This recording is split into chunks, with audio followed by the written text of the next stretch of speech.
And good evening and welcome to Murphy Field in the Bronx. It's a PSAL versus CHSFL matchup. Eagle Brooklyn representing the PSAL 4A, taking a trip uptown to Murphy Field to visit the AA1 Fordham Prep Rams. This is Andre Johnson on the commentary. My guy Ray Jarvis will join us later. Really appreciate everyone for joining, especially Shailene Hedges, who has just become a Sage member. Really appreciate it.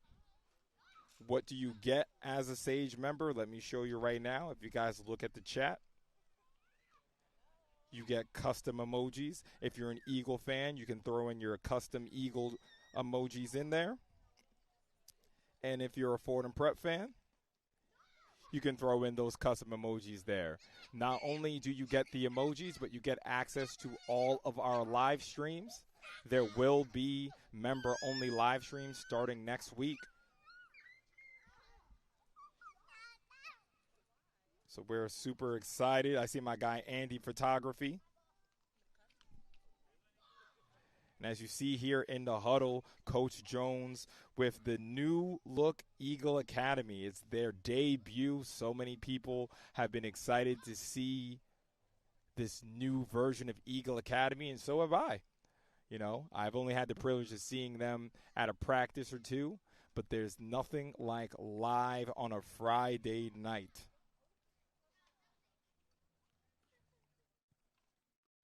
So some key players for Eagle Academy I'm looking out for is number 13, Martin Koppelman. Martin is going to be starting at quarterback, but I don't think a decision has been made of who's going to be the starter. So you have number 13, Martin Koppelman. He's going to start. And then you have number 15, Aaron Smith, who will also be playing quarterback. So from what I've seen, Martin is a very composed in the pocket passer kind of quarterback.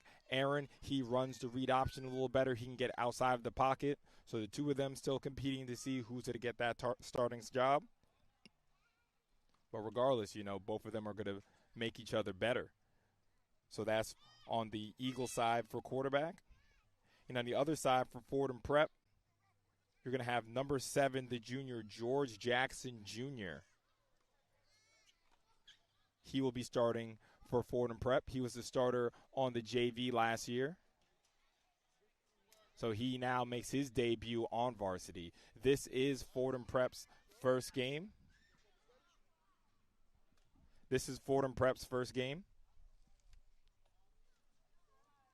As last week they had a scrimmage.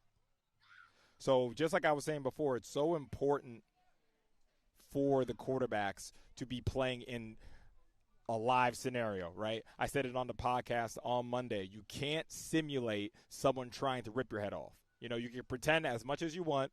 You know, all of us who weren't privileged enough to play quarterbacks, you know, quarterbacks sitting there wearing their red practice pennies. You got to play two-hand touch with them. Well, there's no more two-hand touch. There's no more two-hand touch for these quarterbacks.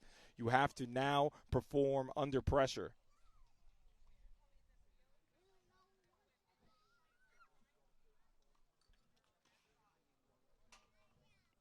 So you see we have the inside of the huddle, Eagle Academy, saying a little prayer.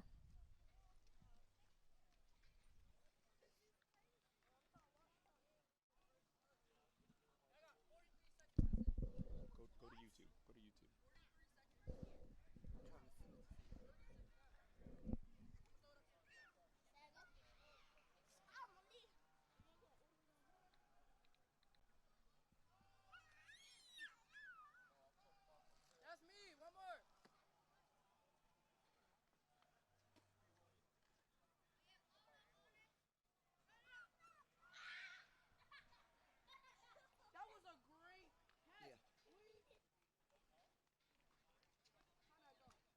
Just give me a second. You know, we're trying to make sure everybody has the Sage Media stream.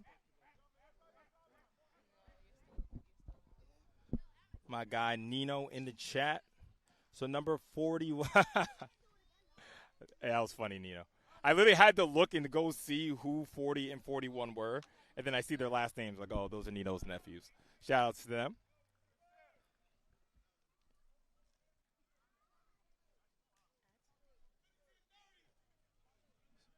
So, just in case you guys did not know, this year we are debuting the Sage Standout Student Section Scholarship. This is going to be given out for the best student section at the Game of the Week. The Game of the Week series is starting next week. So we're so excited to be able to really hopefully bring an atmosphere to these high school games to make them feel like college games. So we're really excited for the Sage Standout Student Section Award. And, of course, I just want to throw up the full schedule. Next week is going to be Curtis and Lincoln starting us off. And if you're an Eagle fan, they are going to have week 2 Eagle versus Brooklyn Tech for the Game of the Week. And if you want to make sure you don't miss any of the games of the week, make sure you become a YouTube member. Some of the games aren't sponsored, so they will be member only. So if you don't want to miss out on any of the games of the week, and also we're going to be trying to do at least 2 to 3 member-only games a month. We're going to announce where we're going to be next week on Monday on the New York Football Talk podcast. So make sure you tune in to see where we're going to be for that member-only game. My guy, Julian Villaloa.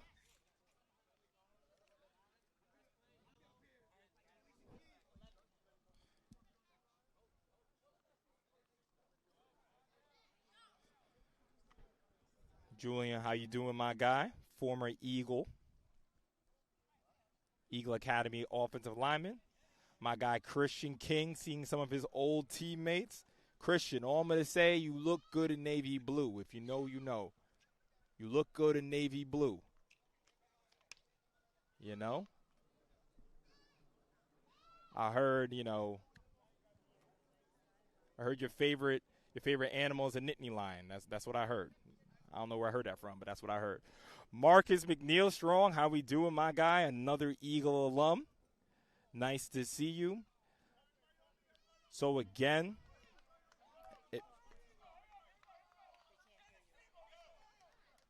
I'm going to pump up the volume just a little bit. Guys in the chat, let me know how my levels sound. You guys got to be active members in the chat. Let me know if my levels are good, if I need to turn myself up or not. My guy, Julian, yes, sir, we are back in business.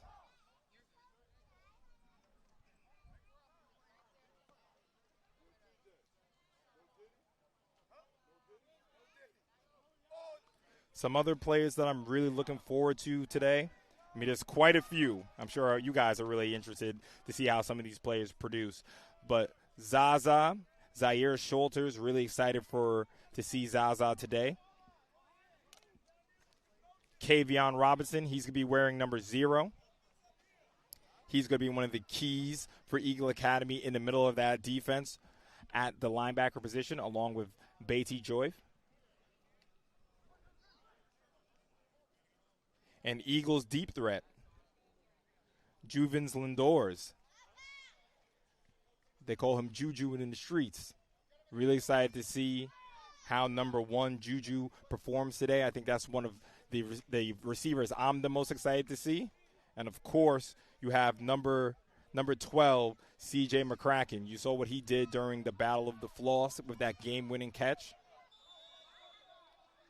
And, y'all, we are ready to get started. Eagle Academy is going to be receiving. Is the ball's on the ground. Recovered by Eagle. If you see there, number 9, that is the man, the myth, Josiah Brown.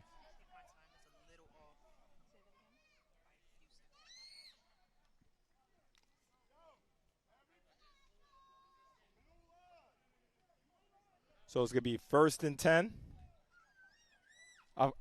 So if you guys can't tell, we're at a lower camera angle today. There are no stands here on Murphy Field, but no excuses. We will make it work. So it might be a little hard for us to see exactly where the line of scrimmage is. But I'm going to say that the line of scrimmage looks like it's on the 35-yard line.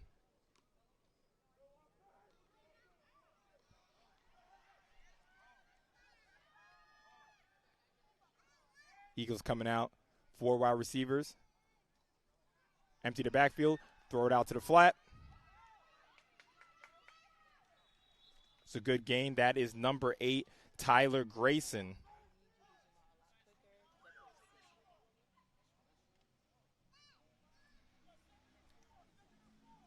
So it's going to be a 2nd and 4.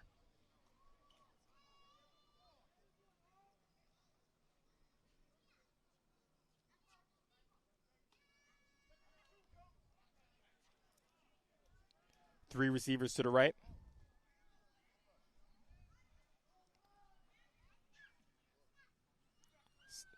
Sends shoulders in motion.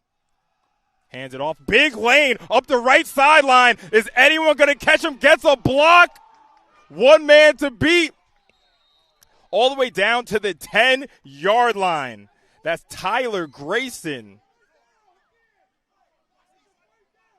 Looked like a zone right. Took it off tackle. Great job there.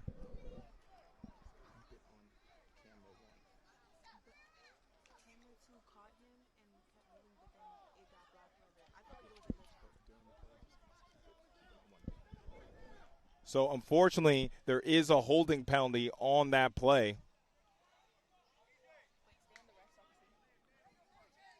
So that's going to get called back. Virgil Leaf, the former Eagle Academy captain.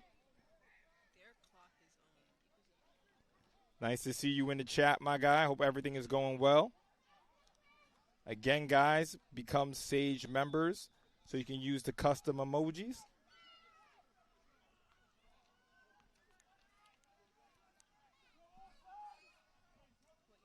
So it is a first down. The penalty happened down the field. Martin's first time throwing, throws it to the left. It's caught. That's Juju. And you can see he's tough to bring down as he drags a man about 5 yards. That's Juvens Lindor. Huge player for the Eagle Academy offenses. That's going to be a 1st and 10 for Eagle as they're marching in Rams territory on, let's call that the 25-yard line.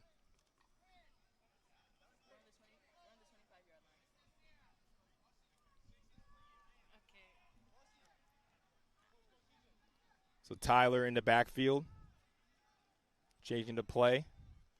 Another play I'm really excited for is number 18, Sincere Hester. Martin looking to throw, throws it right, deep into the end zone. Waiting for the call.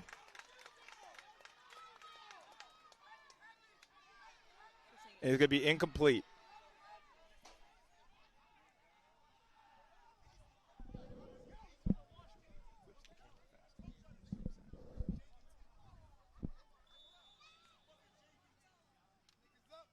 Oh.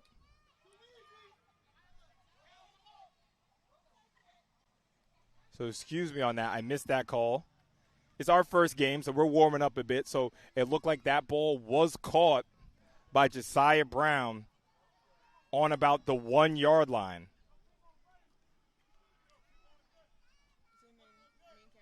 Hands it off to Tyler. Finishes the job. Touchdown. Hold on, waiting for the call. No, they're going to say he's short.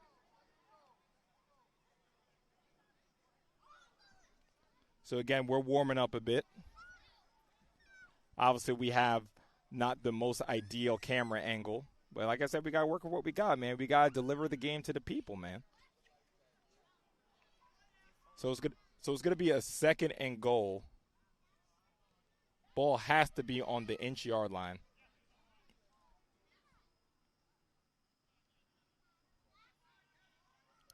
Hands it off.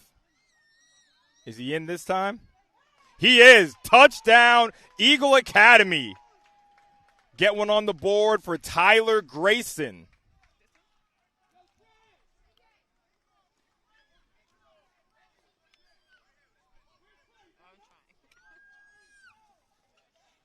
So, again, apologies for that. We're catching up a bit. We're actually going to see, I think we missed that one. So, yeah, it was a long pass from Martin.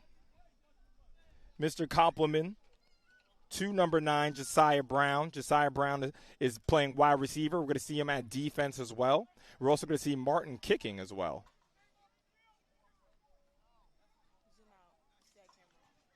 Kicks up, and it is no good. So our score is going to remain 6-0 Eagle Academy. So a long pass from Martin to Josiah Brown to bring Eagle down to the 2-yard line.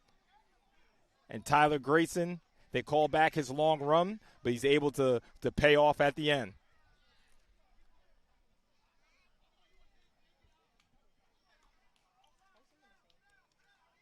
So one thing when I was talking to Coach,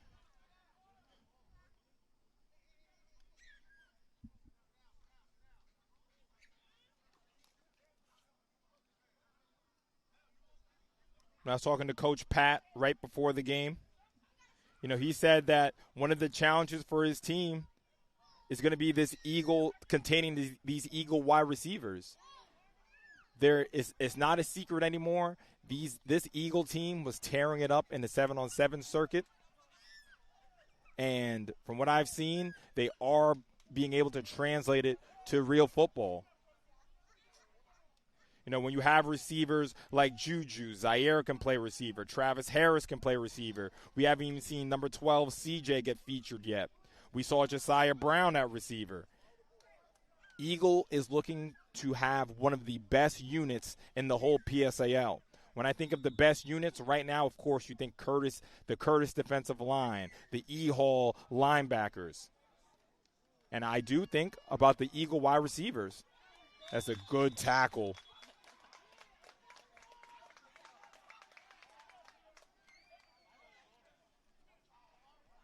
So it's going to be a 1st and 10 for Fordham Prep. And the man leading the charge for them, and again, is number 7, George Jackson Jr.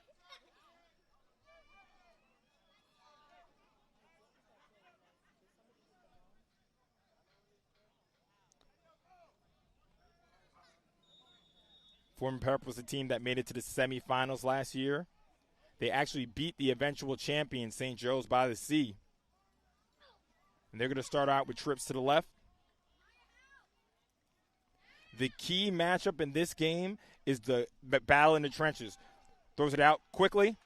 Has a big lane up the left sideline. That's number 11, and he has a lot more room. That's Alessandro Sanchez catching the quick bubble screen. Coach Pat was very confident in his young quarterback, even though this being his first start. They think he can be effective, and he thinks that he has great skill positions as well. So like I was saying before, the big matchup here is the Fordham Prep offensive line against the Eagle Academy defensive line. When I spoke to Coach Pat, he told me that he has been coaching here, I'm pretty sure, since the 90s. And this is the biggest O-line he has ever had. He said his O-line probably averages 260 pounds, and he has 2 players over 300 pounds. Off tackle, great job. There goes that man. K.V. Robinson, shaking up a little bit, but it's going to be huge for him to really control the middle. So it's going to be a 2nd and 10. Let's say the ball is on. Looks like the ball's on the 42-yard line.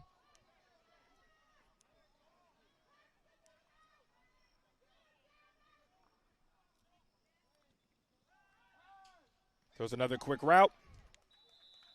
And it is caught by number 2, Lake Cheesy. And Cheesy is a player that, again, Coach has a really high expectations for this year. So it looks like it's going to be a third down. Yes, it's going to be 3rd and 4.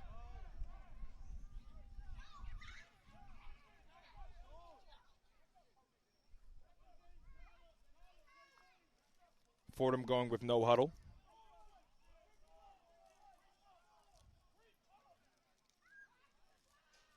Eagle look like they're bringing pressure. Escapes. Makes a throw. Incomplete. So just like I said, the big matchup tonight is going to be the Eagle front seven against this big offensive line. And you can see when this Eagle defensive line, led by Chase Hyacinth, number 11 Chase Hyacinth, and number 18 Sincere Hester, you can see when they really get to pin their ears back and rush, these can be some of the most fierce. This can be one of the most fearsome duos in the whole PSAL. As after the big run, Fordham's going to be forced to punt.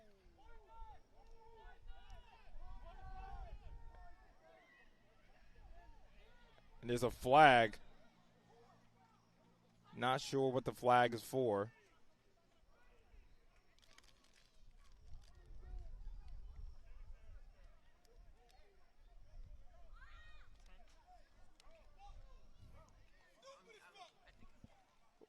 Waiting on the call. So it was a block in the back on Eagle Academy.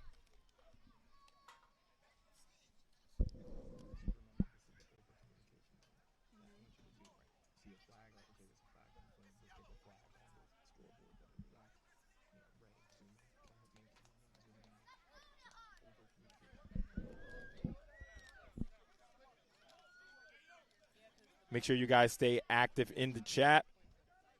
You know, I'm always here reading the chat. So it's 1st and 10 for Eagle Academy.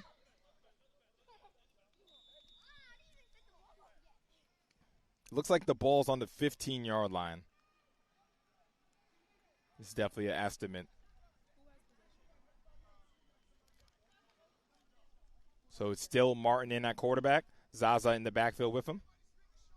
Sends a man in motion, hands it off to Zaza, and he is taken down right away.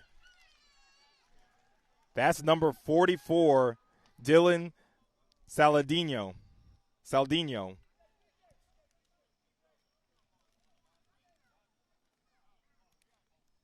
Looks like he just shot the gap there. So it's going to be 2nd and, let's call it 2nd and 11. I think he lost a yard there.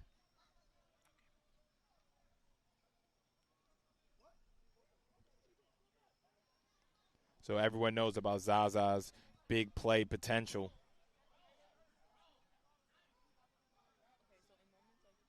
The one question I have with Eagle Academy is, what does your physicality look like? Your finesse is great. You have players who can make cuts, who can go up and head tap. But when you have a 3rd and short, do you have the personnel to get the 3rd and short? So another flag on the play. Trying to see who this is on. And it's an encroachment on Fordham Prep.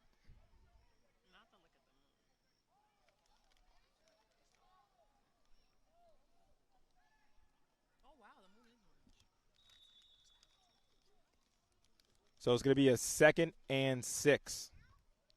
So 2nd and 6.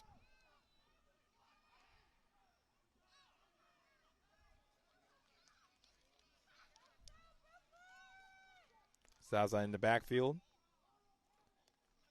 Looks like his trips to the right of Compliment. Hands it off to Zaza. Looked like he gained 2 or 3 yards there.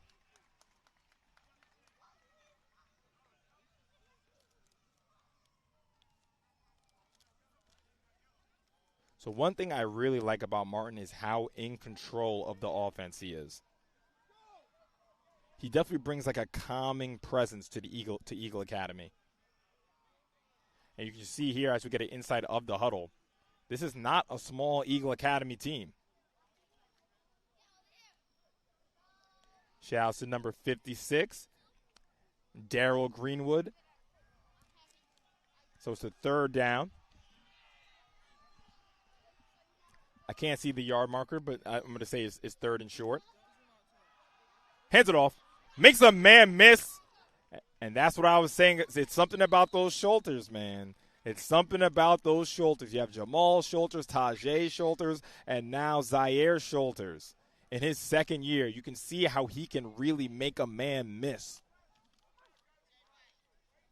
I wish there was a stat of tackles missed or whiffed tackles per run. So it was 1st and 10 for Eagle Academy. I would really like to see, even in the NFL, like who makes defenders whiff the most. And now you might say, yards after contact. I feel like that's different. Like, I want to see how many ankles do you snatch per play. Martin pumps it, throws it to the right, and it's incomplete. Looked like he was looking for C.J. McCracken on that. Guys, we have a celebrity in the chat. Mr. Jared Valuzzi. What's up, my guy? How we doing? Oh, we got another celebrity. Oh, we got 2 celebrities. Hey, listen, the hot mic. No Bronx slander on the mic, man.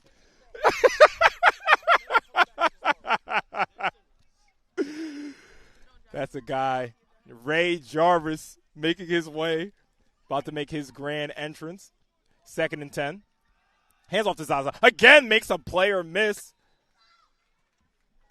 Like I said, I think Zaza is a player that is going to average one whiff tackle per play.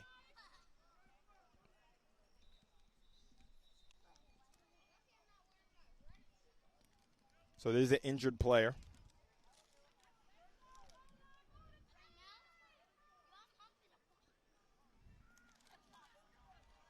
So I'm going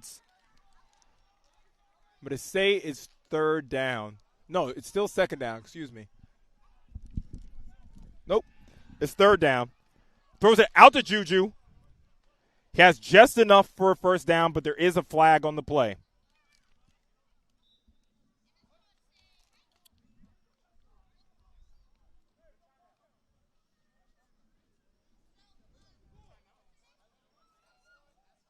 So we're looking for the flag. Where's White Hat?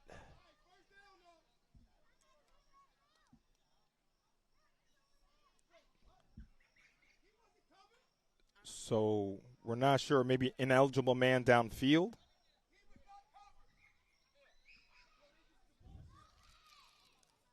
So we're waiting on that. But as we're waiting on that, I told you guys I was not going to be alone.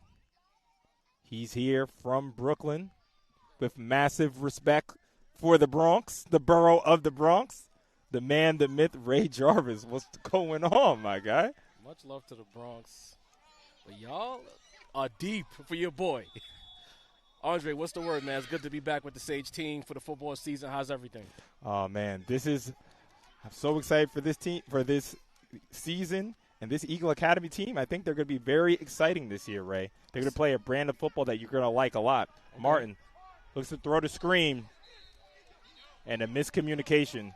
They tried to run the screen there. Is this new drip for the Eagle team? These uniforms look a little new. I'm pretty sure the white ones are new, yes. Okay. Yes, I think these are new jerseys. But, Ray, I know we had a summer off, man. How you feeling, man? I can't complain, man. You know, just moving around, trying to make things happen. Looking forward to this season, how the football season shakes out. Then we lead right into basketball, baseball, so on and so forth. Excited to be with the team. A year ago, I think almost today, I was in Canarsie calling my first game. And now we're here in the Bronx on a Friday night. Can't wait. And listen, some of your favorite players from that game are on Eagle. You think of Zaire Schulter, Josiah Really? Brown. Just They to name the a portal? few. So it looks like that punt took a Fordham Prep bounce. So it's going to be about a 1st and 10 near the 50-yard line. Okay.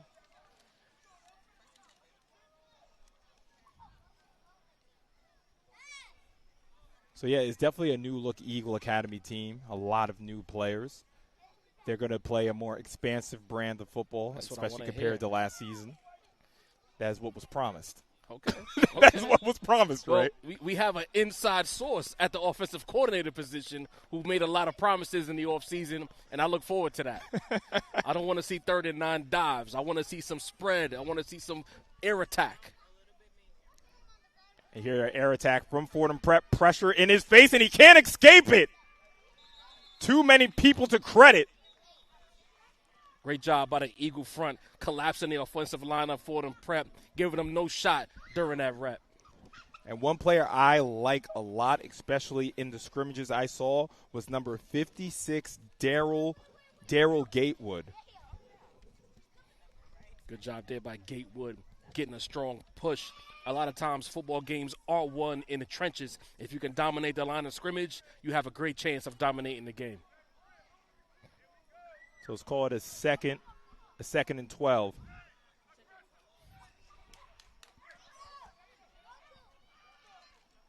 Jackson, a little miscommunication, throws it to the right, almost intercepted. Dangerous pass there, almost intercepted. Could have got his receiver greatly hurt in the open field because the defensive player was there downhill with his head down, ready to make a play. But actually it looks like there is another flag. Looking to see what the call is. And it's going to be a personal foul on Eagle Academy. Roughing the passer? He did this. Isn't roughing the passer? Yeah, I want to know if he hit the quarterback late, or is it like, where was the personal foul? I guess is what I'm asking. He only, guys in the chat, let me know, but he only did a personal foul. Okay. He didn't do the sign for roughing the passer. So in those kind of plays, it's rare that you see that flag in that spot. So I'm curious. Chat, let us know. Hit the like button if you haven't already. Run the likes up. Run the subscriptions up. Sage Media Solutions. You know what we do.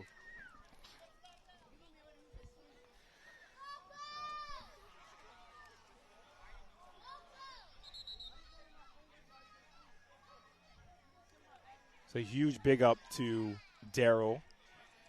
Like I said, he's a player I'm really excited for. And it looks like it's a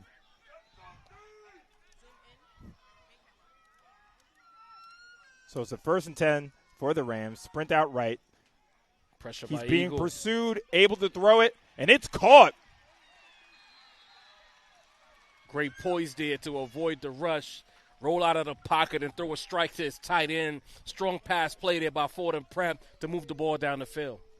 Lake Cheesy, again, I spoke to the Coach Pat, before the game, and he said that he's really excited for this player, number 2. Okay. This is his 2nd catch already on the day. Good job of featuring your pass catches. We are into the future with high school sports. Again, I come from a time where it was nothing but option. So seeing these modern offices is a pleasure.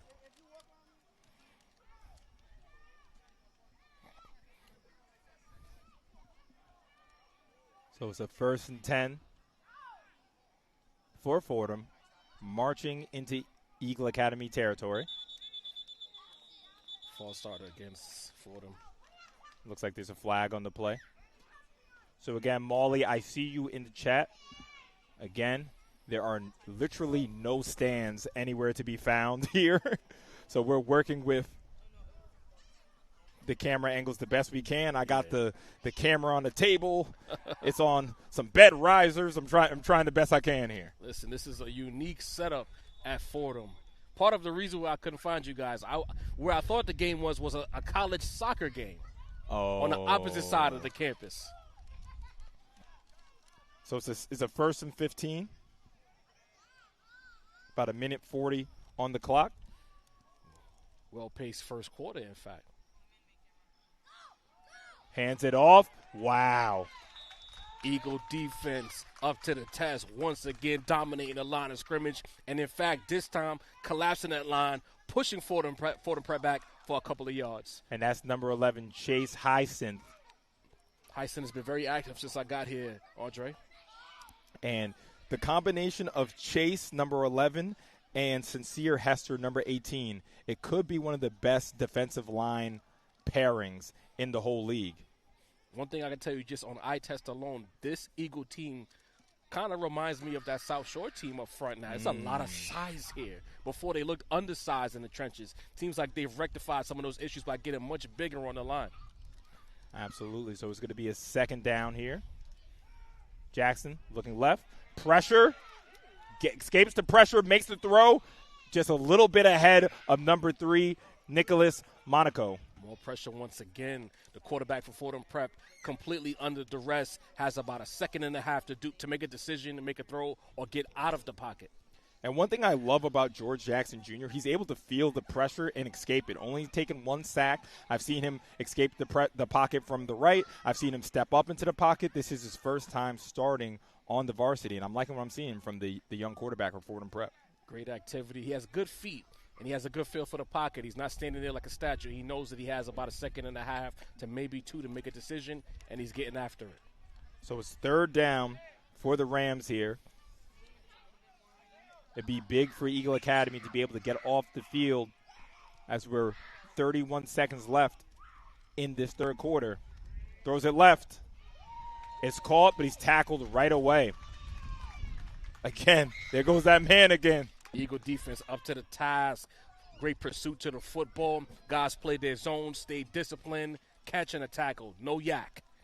And that's something for Chase to put on his highlight reel, you know. You just saw me sack the quarterback a play ago. Now you're seeing me 10 yards in coverage. in coverage. And that will be the end of the 1st quarter. Our score is 6-0 Eagle Academy. And I have a few things to show not only the crowd, but Ray Jarvis. Let's talk about it. So let's go here, man. Again, announcing the $1,000 Sage Standout Student Section Scholarship. Okay. So the way this works is at the game of the week, whoever has the best student section, it will be judged by a panel. We're going to donate $1,000 to the athletic program. Talk about it. So we're really excited that we're able to do this. We really want to bring an atmosphere back to high school football. And, of course, the game of the week schedule in its entirety. It all kicks off next week with Curtis, the defending champions, hosting Abraham Lincoln. That's a goodie. It's a goodie. And make sure, if you don't want to miss any of the games we have this year, become a YouTube member. Not only do you get access to member-only streams, you get access to member-only emojis, which I'm going to show everyone in the chat and Ray right next to me. If you're rooting for Eagle Academy, hit the Eagle Academy. If you're rooting for Fordham Prep, hit the Fordham Prep right there. If somebody gets blurred, gotta put it in the chat. I like it. New year, new energy for Sage Media Solutions. But above all else, hit the like button, hit the subscribe option, hit the notification bell. Lock in with Sage Media Solutions so you don't miss out on any of these games. And, of course, the best high school football podcast in the land every Monday night. So make sure you lock in. I appreciate you, man. So it is a 4th down. Trying to see Fordham still has their offense on the field. Jackson rolls out right. Pressure. Escapes it. Throws it. And it is incomplete. So Eagle Academy is going to take over. Interesting decision there by Fordham to even go for it. Now you're going to give this Eagle team decent field position and a chance to make some more things happen on offense. This is rough.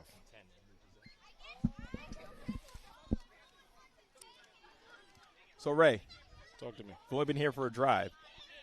It's a very different-looking Eagle Academy team. They're causing a lot of havoc up front. I think they're tired of not being in the elite conversation. And from what I'm seeing thus far, they have the athletes to level up and get into those conversations. They want Andre to wax poetically on his podcast about how strong the Eagle football team is. And from what I'm seeing thus far, I like it.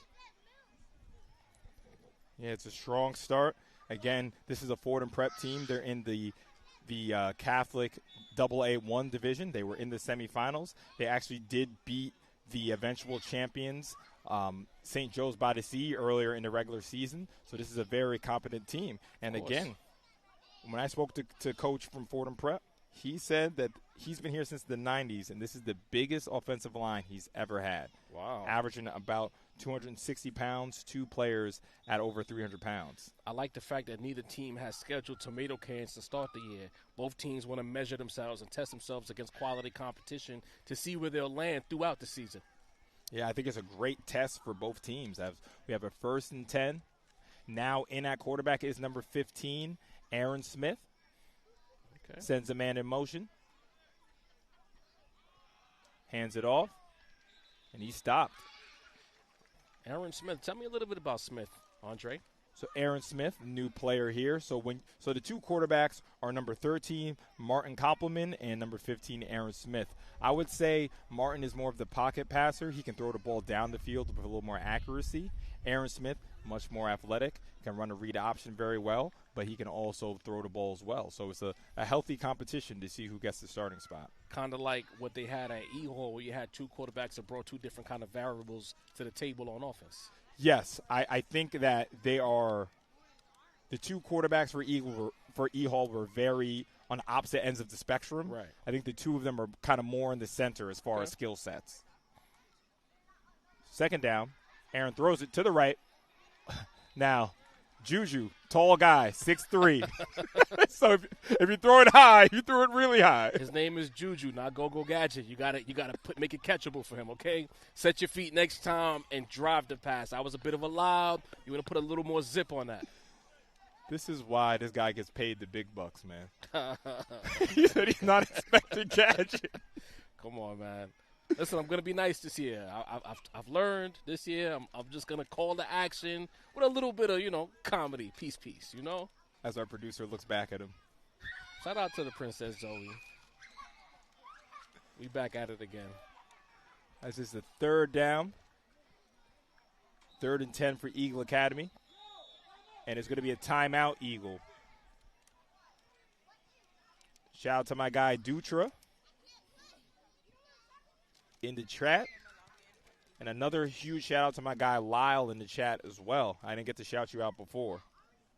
Lyle, you're a moderator, so make sure, nobody acts a fool in the chat, man.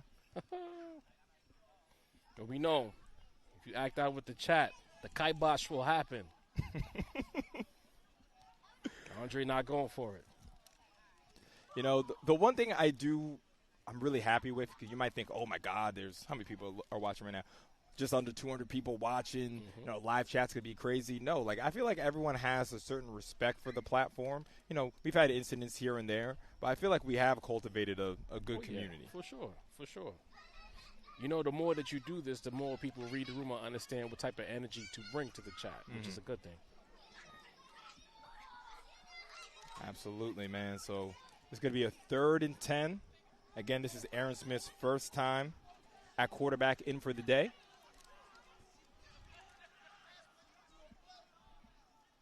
We haven't seen any read option yet. I'm curious to see if they move him out of the pocket.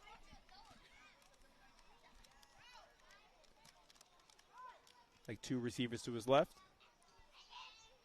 Sends a man in motion. That's Zaire. They're going to hand it off right to Zaire on the counter. And he's going to be stopped. Good play. There goes that man again, Lake CHSAA. Got a couple yards on the rush, but it almost seems as though Eagle is content to play the field position game unless they go for it. Yeah, it looked like they tried to get him on the counter there. They motion Zaire to the left, have him come right back, pull a guard. But Lake CHSAA is there, again, one of the standout players for the Rams. You got to have those guys on the back end who have a nose for the football, and they drive. Don't think about it. Once you identify the play, drive to the football and make a stop, and that's what you saw there. So here's the punt. Almost blocked by Lake. Got a good kickoff. Friendly bounce for Eagle as well. So that's going to be 1st and 10 from the 30-yard line. Good job by Eagle flipping the field with that punt.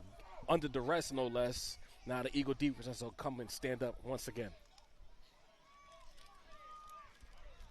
And, what I'm looking at, especially early in the season, we're getting it off a 7-on-7 season, you know what I'm saying? So I want to see what the level of physicality is. The safeties in the spring, they've been worried about, dropping back, doing a backflip if they catch an interception.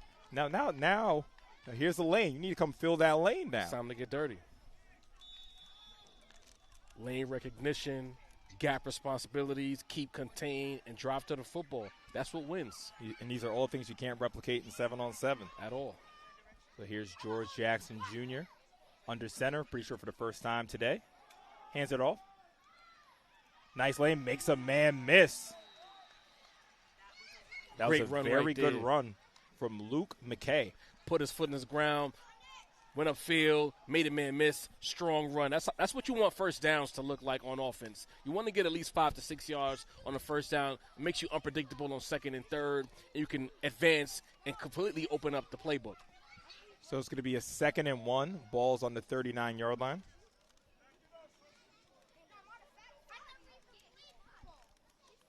Fordham hasn't had so much success offensively so far.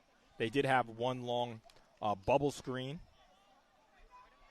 Let's see if they can kind of get their momentum going. Considering they tried to pass the ball a lot, let's see if they lean on the run. As they hand it off again, that's a great stop from – who do you think that made that tackle? Number 11, once Chase. Again. Come on now. Has a nose for the ball. And Fordham hasn't figured out to not maybe run the offense to his side of the field just yet. You know, they might have to make that adjustment at halftime. Mm-hmm. So it's going to be a 1st and 10. You can already see they were running everything out of shotgun now. Now they're getting a little more pleasure running under center. So far, the Eagles secondary and a pass rush has been too strong. So now it's time to simplify things. Run the ball, get some momentum, then maybe sneak in a play-action pass. So let's see if they do that.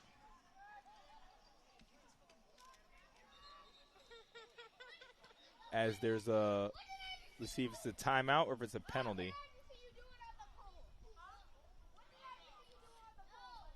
Not sure.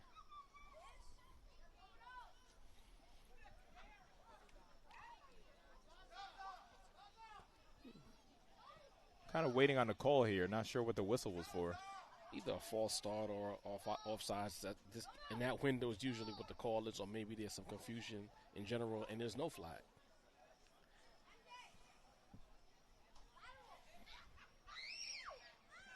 Nobody's moving backwards or up, so I'm not sure why they blew the play dead. Questions and we get no explanation. Welcome back to the football season, man. Hey, man. Don't set me up. You trying to set me up, Andre. Don't do that. That was a test. That was a test. So it's a 1st and 10. There you go. Good job.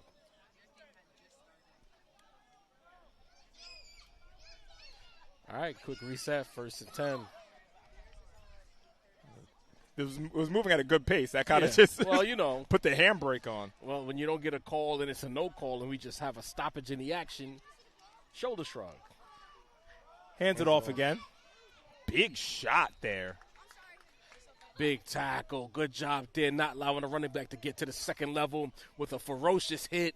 It'll be 2nd and long coming up. Yeah, and that was the duo of Kavion Robinson. They call him KV. And number 5, Beatty Joyf. Okay. Going to be so important for these two middle linebackers to clean up everything. Let me ask you a question. Just based on roster overhaul, if you could put a percentage on it for Eagle, how much of this roster has been completely overhauled from last season to this season? About 50%, 60%, you'd say? I think it died. And now we're moving back. Yeah, I would say, was there a flag? Didn't see one, but they're moving back. It looks about 5 yards. Well, there was a flag. It just got picked up. Maybe it was a hold on the play. Based on the distance that they're going backwards, I would say it's a hold. Yeah. I can't put a percentage on it, but yes, there's quite a few players have come into Eagle Academy. Because I can tell you, just looking at the athletes, I have to repeat that again. This front looks way more athletic than they were a season ago. So it looks like it's going to be a 1st. So there's a holding penalty, so it's a 1st and 20. As they hand it off to McKay. Ball's out, but they say he's down. Tried to run to the left side, but Eagle was up to the test. Great pursuit to the football and a strong tackle, nearly forcing a turnover.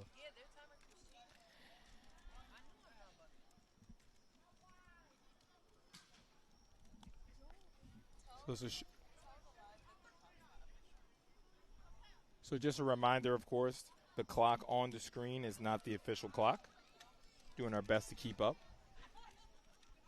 Shout out to Lana, doing a great job. So it's let's call it 2nd and 17. Tossed it out. Man, great job again, Batesy Joy, getting out there. You see, every time they get up from the pile, number 0 and number 5. The Eagle defense, as soon as that ball got out for the bubble screen, there was about 3 white jerseys already over there. The speed and want to for the Eagle defense looks completely different than last season. Again, if you're an Eagle fan, be excited about what you're seeing right now because it's not a mirage. This team is athletic, they're fast, and the IQ looks to be high. And just like you said, the want to, that is the most important thing. Players who want to go make a tackle. So it's 3rd down. A lot of pressure, and he goes down. Sincere Hester with the sack. Sincere Hester completely blowing up the Fordham Prep offensive line almost immediately upon the snap. Looks like you're playing Heisman mode in NCAA as fast as they got there. Big-time sack by the Eagle player. And what I love there, we had it on the floor camera angle. Yeah. So you saw how fast he got off the line of scrimmage and into the backfield. He got there as fast as the ball got there. And again, between number 11 Chase and number 18 Sincere, this is going to be quite the duo. Again. But hold on. Is there another flag? What's going on here?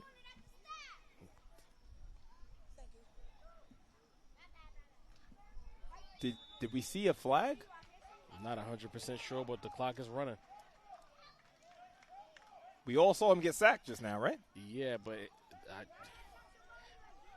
I really don't know what's going on.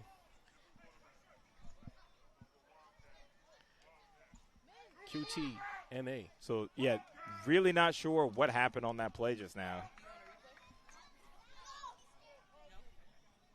So it's going to be 3rd down still. Call it a 3rd and 8. 5-yard penalty against the defense, but usually 5-yard penalties against the defense result in an automatic first. I'm not sure what happened there. Jackson under duress again. He's going to have to flip it up, and it's going to be incomplete. That time it was Chase. One play is Sincere, the other play is Chase. Great inside move on the offensive lineman to get directly to the quarterback, forcing him outside and throwing the ball out of bounds. Looked like a hold even, but he might not have gotten the call. But I don't think Eagle wants to hold. He might want to get the ball back. Like I said earlier, when these two defensive ends get the chance to pin their ears back and rush, it's going to be a lot to deal with for a lot of these teams in the PSAL, CHSAA, whatever it is. Again, if you don't win in the trenches, you don't win ball games. It doesn't matter how much skill players you have. You have to dominate the line of scrimmage.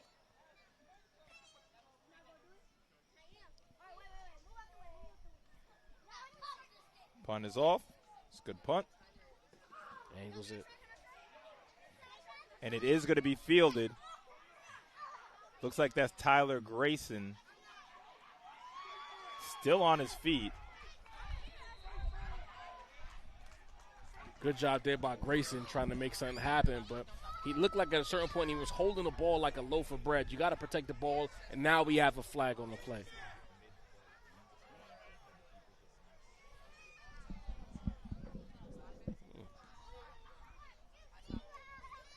So there's another flag on the play. Yeah, the pace has come to a screeching halt as the flags have started to rain. Yeah, but that one's going to be on Eagle. Blocking the back. I couldn't see.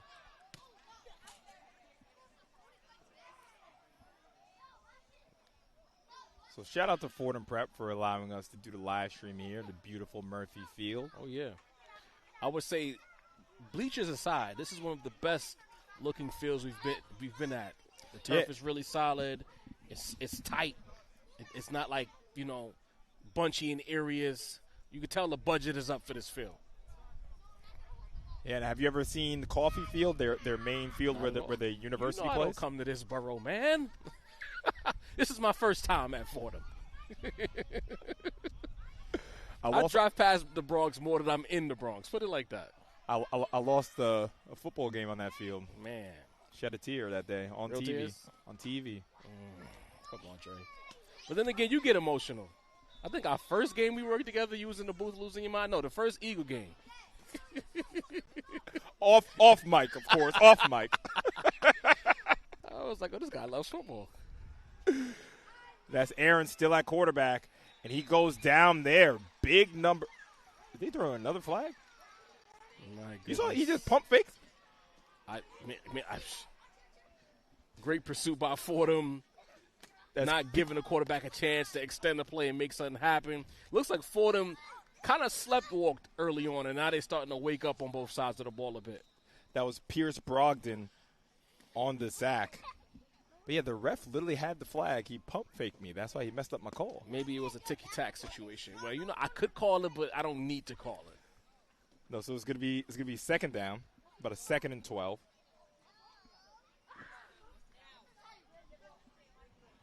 Second and long coming for Eagle. A lot of times in these situations, you see teams try to get vertical. Let's see if they catch the Fordham secondary napping with a vertical pass up the sidelines or in the boundary. And I'd love to see it. I'd love to see Aaron get the chance to throw the ball down the field. So Grayson in the backfield. 2 receivers to the left, 2 receivers to the right.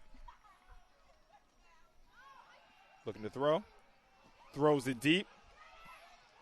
And just ahead of Josiah Brown. Tried to hit Brown going up the sideline. Now y'all know, I could be your offensive coordinator too. I told y'all what to expect on second and long. Shot play up the sideline. You have a flag on the play. But I guess you get the reps so in the future you can stick that pass. So my guy Lyle said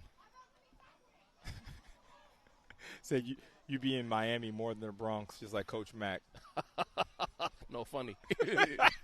I have no business in the Bronx. If it's not money to be made, I won't be here. And it's seeing where Eagle are walking. There was a flag on Fordham Prep. Oh, yeah. Quite the walk, in fact. That looked like was that a 15-yard walk? It's an automatic first down, so maybe a hold.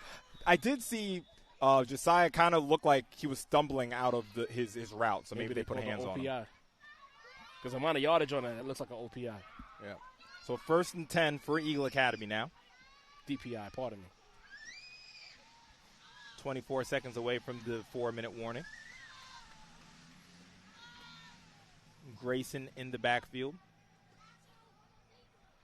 Zaire Schulters in at wide receiver. Aaron looking to throw. Throws it deep. Has a man.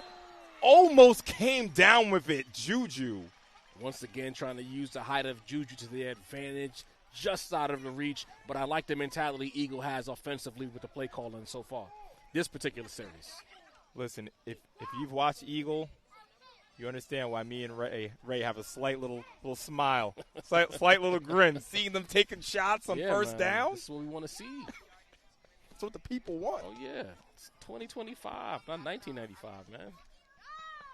Lyle, what was the joke? The power, was it Power 4C? What was the joke you guys were saying? My man was running dives. High formation dive. 4th and 10, dive. We're not going to see that this year, so it's a 2nd and 10 for Eagle Academy. Not even a toss sweep.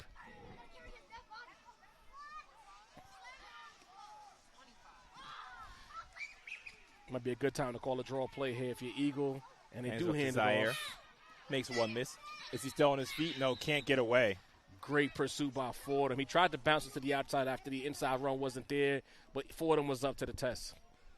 44C blast. That was the play. That was the joke. 44C blast. 44C blast.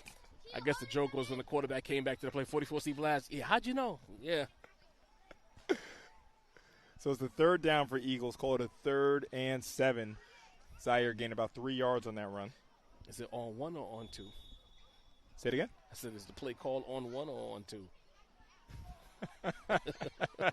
3rd and long coming up for Eagle Brooklyn. You know they're going to put it up in the air. They've been trying to get the ball to Juju, take advantage of his height. In these situations, sometimes it's put him in a slot, call a quick stop route, get him in space to try to make a play and get the first down. Yeah, the only player they haven't been able to get involved just as yet is C.J. McCracken. He was the one who caught the game-winning catch in the Battle of the Floss last year. So here's Aaron. A lot of players moving around. Sends Juju in motion, looks right, throws the screen left. That's Josiah Brown, makes a man miss. Oh, that's a great job by number 68, Pierce Brogdon. Pierce Brogdon, not to be confused with Pierce Brosnan, 007 himself, with the grip of a lifetime, grabbing the back of that jersey and ripping him down. Pause if applicable. But it is enough for a first down. Is it? Just enough for a first down. Gained about 8 yards. Josiah Brown, one of the most dangerous athletes. One of the most dangerous athletes in all of the PSAL. We saw what he did for the Wolfpack last year. Shotgun set, like once again for Eagle, man, in motion. Low snap. Dangerous pass. But he makes a man miss. He's still on his feet. Josiah Brown makes a man miss. Woo! Big time catch and run by Josiah Brown. Get the ball in the hands of your playmakers and allow them to make plays. It looked like a busted play at first, and then once he got the ball in his hands, he said, yo, I got it. Put the wings on for Eagle and made a play happen. Looks about 20 yards on that play. Ray, I literally had a flashback to Canarsie versus Lincoln. Yes. I had a flashback, yes. Ray. Coach is like, this is why we brought you here.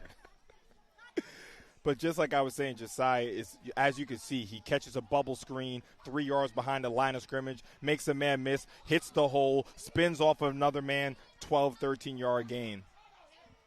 So there's 2:17 and counting. Aaron throws it, and it is caught. Was that Juju? And it was Juju on the catch. Good job making that catch in traffic, getting low, not allowing himself to be hit, but getting about what looks to be 7 yards on that catch. As you can see, Mr. Lindor has been featured a lot. But what I love about this Eagle offense, it's Zaire here, it's Josiah here, it's Juju here. They're spreading the love. That makes a team difficult to defend or hone in on one guy when you have multiple weapons. It puts the safeties under duress, and a lot of times it forces you to play a shell coverage with both safeties, allowing the running game to open up a little bit more. You're exactly right. This Eagle Academy team has a lot of versatility. As it looks like it is, yes, it is 1st and 10. They're marching in Fordham Prep territory. Controlling the clock as well. Oh, there was a penalty. Yeah, there we go. Talking too nice about them. That's a big penalty. Wait, hold on. That's a hold. I just didn't see. What could the penalty have been? Oh, I guess it was a holding, yeah. Yeah, that amount of yardage going backwards. So right now in at quarterback is number 15, Aaron Smith. Martin Koppelman was in before. Aaron throws left, and it skips to Travis Harris. Incomplete. Travis Harris, another dangerous player returning from last season. He was the entire offense last year. Now he has company. Yeah, my first time calling his name. He's been playing quite a bit of defense today. Yeah. Emotional leader, I would say. When things are not going right, he tends to try to fire up to get his guys going. I'd like to see him get the ball as well. Aaron looks left, throws left, and is caught by Travis Harris. Makes a man miss, still on his feet. Touchdown, Eagle Academy. And right on cue, Travis Harris says, don't forget about me. Don't glaze those other guys. I'm still here. Catch and run for the touchdown. The amount of options Eagle Academy has, how do you account for all of them?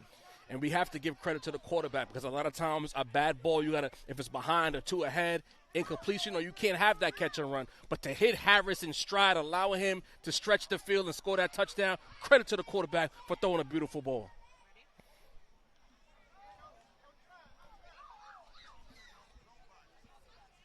So, trying to see, are they going for they're going for two here. We have the replay queued up.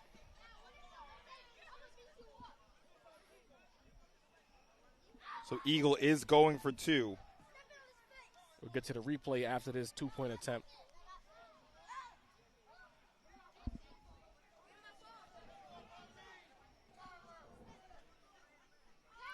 Aaron under center. Fakes it. Pressure in his face. And he goes down. Great pressure. Job keeping contained by Fordham. So immediately after the fake, you have a player in your face. He didn't bite on the fake. He stayed home, kept contained, and made a play. Good job, Fordham Prep. And Ray, I'll let you take the replay, man. Aaron takes a snap, sets his feet, no pressure on the way. Waiting for that window to open, and there it is, coming into your picture. Travis Harris sheds a tackle, and he's into the open field. And I'm going to tell you right now, there's no one who can catch him once he gets into the open field, all the way into the end zone for his first score of the season. And from the looks of things, the first of many. That's the thing about this Eagle Academy team. It's almost like they have, sometimes they say, let's go to basketball. Oh, we have too many superstars. We only have one ball. How's everybody going to score? How's everybody going to eat? Got to have a good point guard. And now you got a quarterback who can deliver that ball. I like what I see.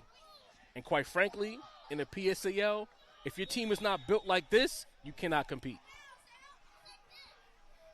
You need players. I'm going to get to that point right after this. Lost a bit of contain. He runs all the way into the bench. But, wait, turn the camera. Perfect. And we have violence on the field, guys. So, of course, if you guys are familiar with Sage Media Solutions, anytime there is an issue on the field, these are young student athletes. We like to protect them, so we take the camera off of them.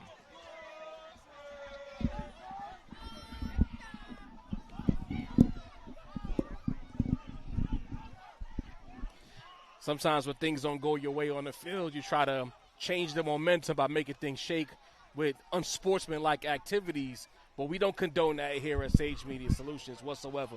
Great job by Eagle Brooklyn maintaining a composure and building a 2-score lead so far. If you take a look at the Eagle bench, they are completely unmoved by what took place. They're not bothered at all. They have the lead. So, as we know, cooler heads are prevailing. You know what, Zoe? How about we sell them? Let's sell them something while cooler heads are prevailing. I've changed, haven't I? No, let's go right to the money one. Let's go right to the money one. Listen, let's talk about it. Become a member to the Sage YouTube page.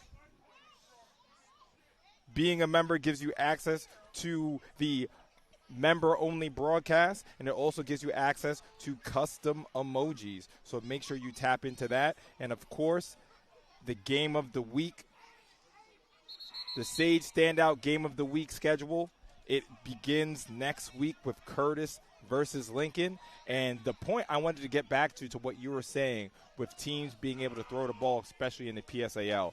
You saw Curtis last year, and they are a better version of themselves. They are going to bring 7 up on the line. They might rush 7. They might rush 5. They might rush 3 because they have 2 players who are good enough to get after the quarterback. And they're going to dare you to run. So the key to competing with a team like Curtis is that you're going to have to be able to stand in the pocket, take a hit, and deliver a pass. And what does that come back down to? As we've been talking about in this game, trench play, line of scrimmage.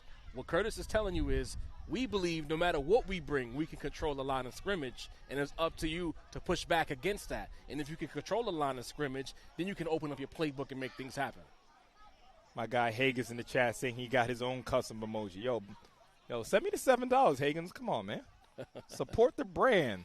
Support Sage Media Solutions. Lock in with the brand. And, again, if you haven't by now, if you're here comfy and cozy watching some football and you haven't hit the like button, I got a problem. Hit the like button.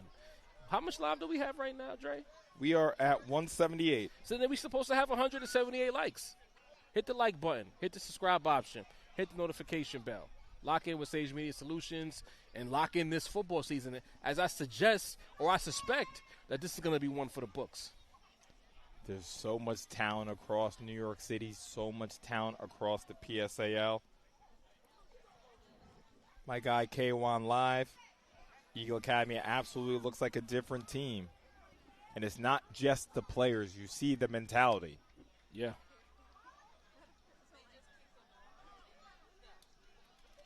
So, looks like we're still trying to get cooler heads to prevail. You got to wonder, as hectic as it got just now, will they want to continue the game? Sometimes these things lead to games being called, but let's see how it plays out. The coaches are talking to the referees right now, and they're trying to figure it out. There might be some ejections as well, so let's get an idea of what's going on. Hopefully they tell us something. So in the meantime, let's go back to the replay of the touchdown.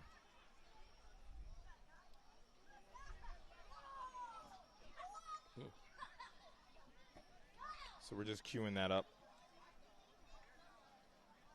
So going back to the replay here.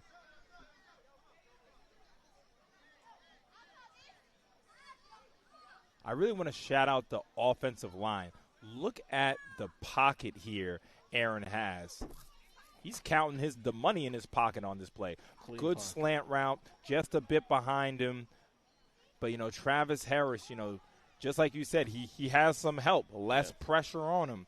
But with the help, when you get the opportunities, you have to capitalize. And that's what he did today. Bar none. I wouldn't, to be fair to the quarterback, I wouldn't even say that pass is behind him because Travis didn't have to break his stride to catch the ball. He was able to catch and run, so it was a good ball. If it was like more back shoulder, then I might agree. Yeah, he had to kind of adjust his shoulders, but it was within the frame of his body. It was within the frame of his body. It was a decent catch radius.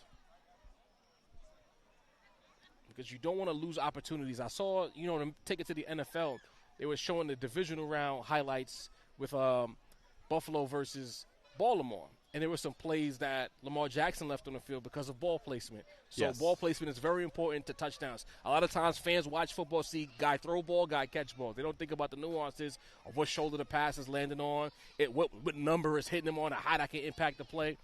They ended up not scoring because he threw the ball behind his tight end, and they got stuffed at the goal line. If he had threw it in stride, the tight end scores. Yeah, it's still a sensitive topic. Lamar's going to get his. Are you a Ravens fan? I'm a Lamar Jackson fan. Same. I'm a Giants fan, but he's on my list. I want him to win the bowl this year. I think Mahomes got his 3. I'd like to see Lamar get a championship this year. Number 7 has been ejected.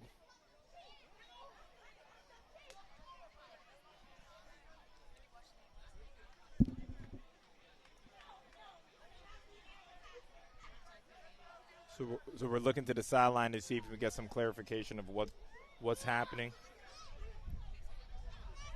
Zoe's over here asking if you watch the game. She better not be an Eagles fan because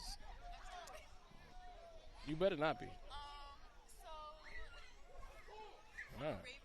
You can leave right now. Well, just get her a mic. Let's get Zoe a mic at this point. Get up out of here, man.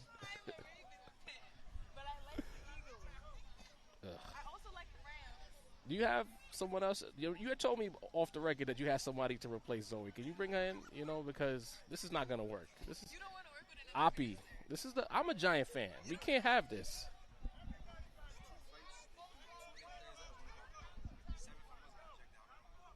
Okay, so 3 players were ejected, 2 from the Fordham Prep side, 1 from the Eagle Academy side.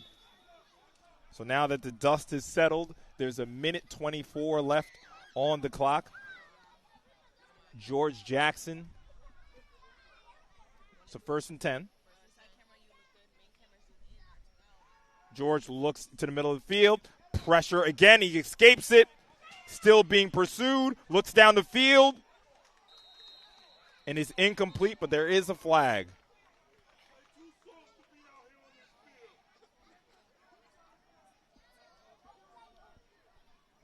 This is a flag on the play. And it's on Fordham. Now, I don't know what that is. I've never seen that before. Is that new? Is that new tech from the referee school? All right. We will one day soon. We will have a camera on the commentary so I can reenact what he just did. Because I've never seen that call before. I don't know what that could have been. Unless was it a situation? Did he pass the line of scrimmage before? Was he in front of the line of scrimmage when he threw the ball? Maybe. Guys in the chat, if that's one of the benefits of being on YouTube, you guys can rewind a bit and let us know what sign the ref just gave us. So it's going to be. Can't see the sticks, unfortunately, just because of our camera angle. So we'll keep it at first down for now. So they get to replay it down. And there's another flag. It looks like a false start on Fordham Prep. Fordham Prep is completely losing their composure right now. It's like I said a few minutes ago. I get the sense that Fordham Prep kind of loafed into this game, seeing Eagle Brooklyn on the schedule, and thought maybe we could take these guys. And sometimes when you don't respect your opponent, you come out slow, you get hit in the mouth, and you get emotional. And that's what we're seeing so far. So shout out to Coach Legree in the chat. He said that it looked like an illegal motion, but I'm not sure. That Coach Legree, really, I don't know, man. I've never seen an illegal motion hand signal like that. We're gonna have to look up the YouTube. Oh, should have been intercepted. That was number 6 for Eagle. No, that was Shiloh Burgess. That wasn't 6. That made Shiloh? That play? That looked like number 6 who had his hands on that. I'm gonna watch it back here. Oh, illegal men downfield is what someone else said. Maybe illegal men downfield. I'm watching the play back. I was close. No, that was Beatty. That was Beatty Joy, number 5. Number 5. Okay. The one time not being in the bleachers hurt. So, 2nd and 10 coming up for Fordham Prep.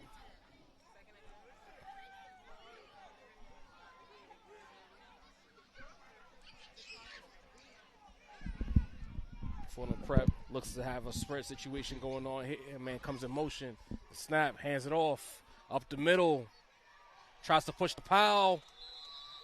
Good job by Eagles standing up the running back. It'll be 3rd and long coming up. So I just had to go and do some investigative work to see what down and distance it is. It is a 2nd and long, but it was a 2nd and 20. So After it should be about maybe a 3rd and 15 about. Yeah.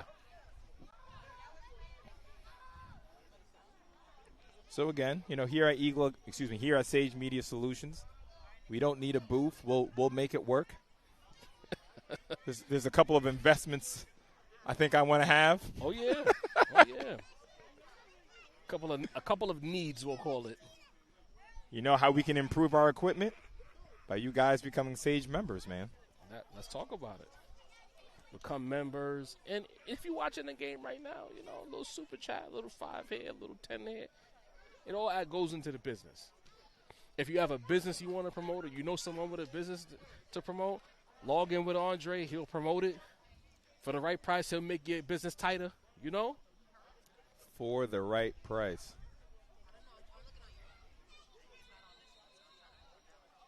But listen. If you sell plates on the weekend, talk to Andre.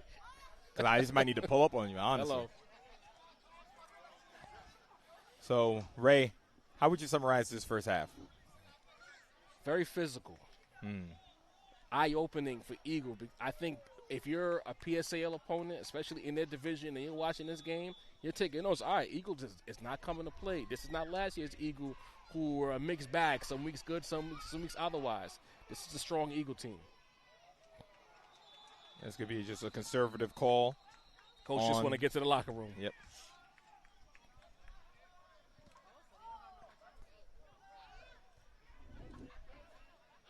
So you just run it to the left on 3rd and long. Okay, so I now officially have 3 explanations for the ref's hand signal. Let's talk about it. So we have, from Coach Legree, illegal motion. Then we have illegal lineman downfield. Then we have illegal blindside block. That one could be the winner because I think they recently outlawed like blindside block, so maybe that's why we've never seen it before. That hand signal is foreign. Yeah. Because the illegal motion, Coach Legree, correct me if I'm wrong, isn't it like a false start motion? Similar to a false start, yeah. Illegal lineman downfield, I do not know what the hand signal is for that. So it's a 4th down.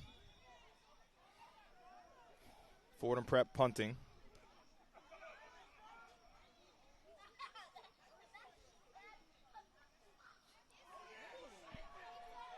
and we're trying to locate it.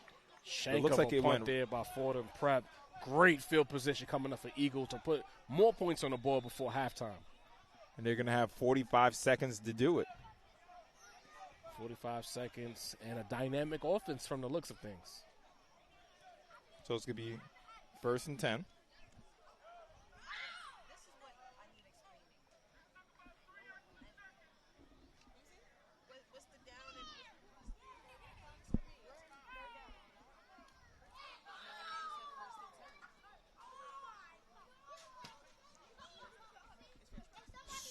So Coach LeGree says no motioning while going forward. Motioning while going. Isn't that?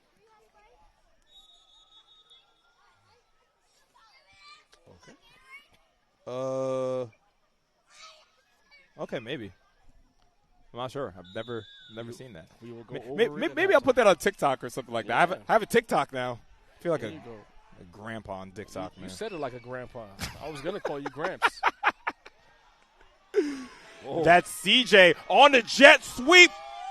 Gets all the way down inside the 10-yard line. CJ McCracken. But tick, tick, tick, tick, tick. He should have kept going to the angle near the sidelines. He tried to cut it back up the field, but he had more yardage he could have gained. As they spike it. According to the scoreboard in the stadium, we have just under 30 seconds, so enough time for Eagle to maybe take a shot or two at the end zone before settling for 3. First down coming up here. Second down, pardon me. Second and goal. 29 seconds left in the half. Eagle huddling up, trying to figure some things out. Break the huddle. Shotgun formation. Definitely going to attack the end zone here. They have the time. They have the field position. Very smart by Eagle to try to get 6 as opposed to 3. As looks like Fordham Prep took a timeout. Timeout by Fordham. I don't think Fordham Prep expected them to come out in that formation.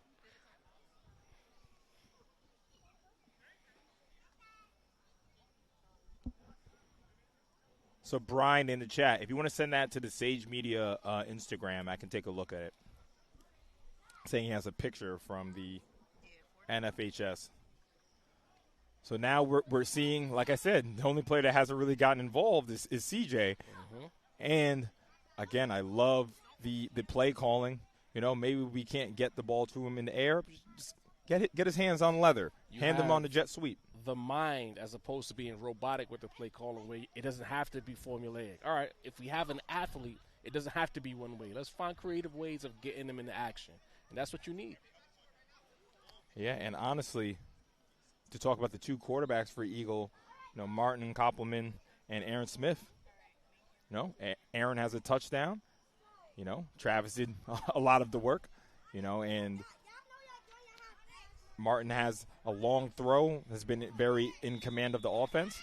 You know, whoever wins the job, Eagle's going to have a great backup regardless. And credit to the body language of Eagle. These guys are very poised. Martin looks to throw, throws it left, incomplete, looking for Josiah Brown. Got one more shot before settling for the field goal. Looks like from the vantage point that I had that Josiah might have won the route. Maybe it was a bad ball. I can't really tell.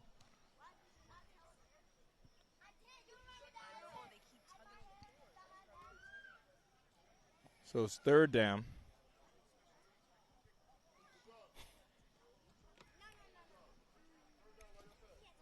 Third and goal coming up. Expect Eagle to pass, but quite frankly, they could sneak a run in here and still have enough time to get the field goal in. So let's see how they play it out. Wow.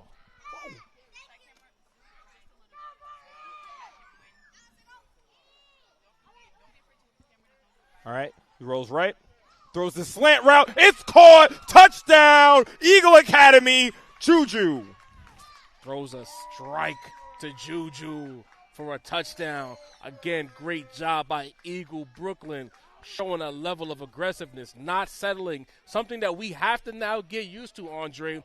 Aggressive offensive approach by Eagle Brooklyn, attacking the end zone, throwing an absolute dart to Juju for another touchdown. And what I love the most about that from Martin, he rolled out to the right, looked right back into the middle of the field and threw a strike. That's called good play design and practice. You can tell that's something that they've worked on a lot. Getting on the run, setting your feet, planting your feet, and delivering the ball. So we're going to cue up that replay for you guys. Eagle Brooklyn looks like they're going for 2. And another timeout called. So that's Juju with a touchdown. That's Travis Harris with a touchdown. Josiah Brown has a long catch. Everyone's eating. So it's another timeout. We have the replay ready? So we're going to go right to the replay. As I said here, Martin rolls out to the right, but he's – no, I think this is – oh, yes. He rolls out to the right, but he's able to change his shoulders right back into the middle of the field. Right. And honestly, just click here and go back because I want to rewatch that. Short and I want to rollout, slow it down. And take a look at his feet. His feet allowed him to be balanced underneath him before delivering the ball. He didn't throw on the run. He set his feet and drove the ball to Juju.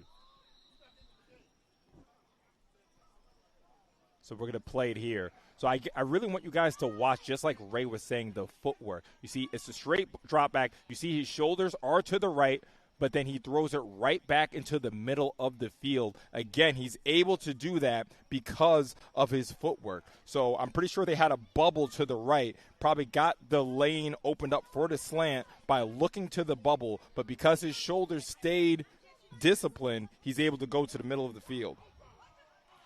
Play action as he sacked there. That's a sack fumble. 2-point conversion failed. I don't like the fact that they went under center there. Great pressure by Fordham. Quarterback has to do a better job of realizing that pressure's on the way. You got to feel that pressure and make a decision much quicker. He was kind of moving in slow motion as the pressure got to him. But going back to that touchdown, another little thing to look at. We talked about it early on, ball placement. He threw the ball in a place to where Juju wouldn't get killed once he caught the ball. Just a little bit behind him, so he had to lean back to catch the ball so that the safety that was over the top wouldn't take him out. Just like we said, Fordham Prep, these are no slouches they're playing. This team was in a semifinal last year. Fordham Prep is a very, very proud program. So to have a first half this impressive, this is a really great job by this Eagle Academy team so far. It's a statement half.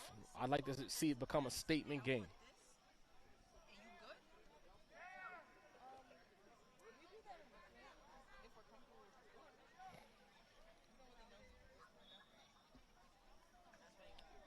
So I'm not sure why we're moving in slow motion right now.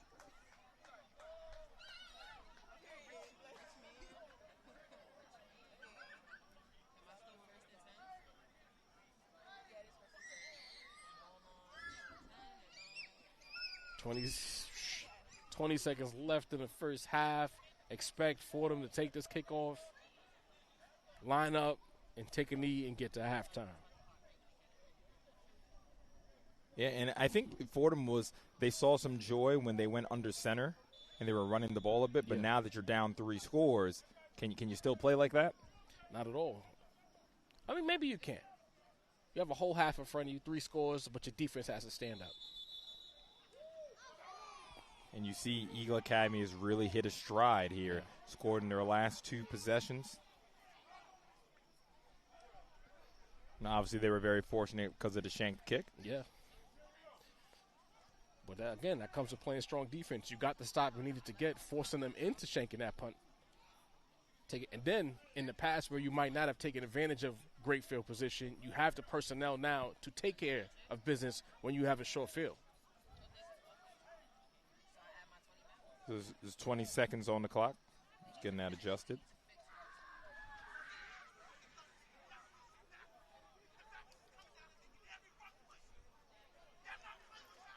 A lot of energy in the crowd. Stands or otherwise, the crowd is crowding right now. So it looks like they are going to be aggressive here. Jackson throws it in the middle of the field. It's incomplete. They have 1 timeout left, so if you could get a chunk play, maybe you can try a field goal attempt. I definitely agree with you there. I thought they would be more conservative here.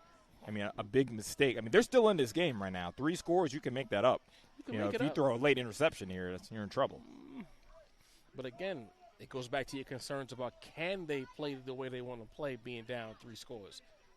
Maybe they're not confident that they can come back, so they have to find a way to get down or be down 2 scores. A chunk pass, timeout, field goal attempt, or maybe even a Hail Mary. Who knows?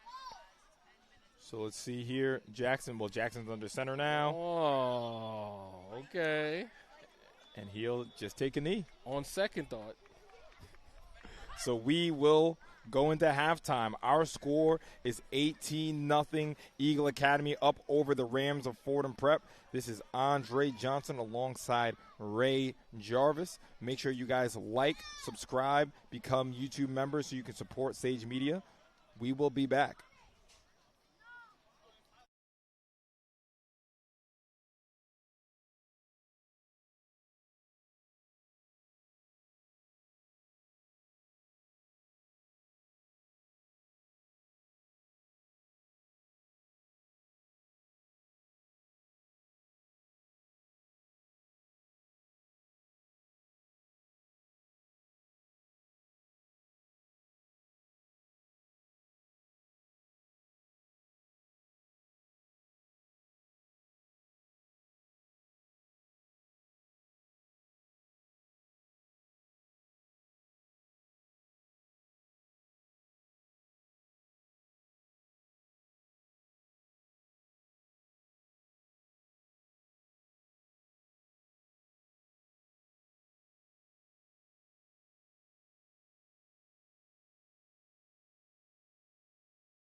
Now I gotta pay to go to the Shit. Oh, my God. I forgot about that. Ray, you ready?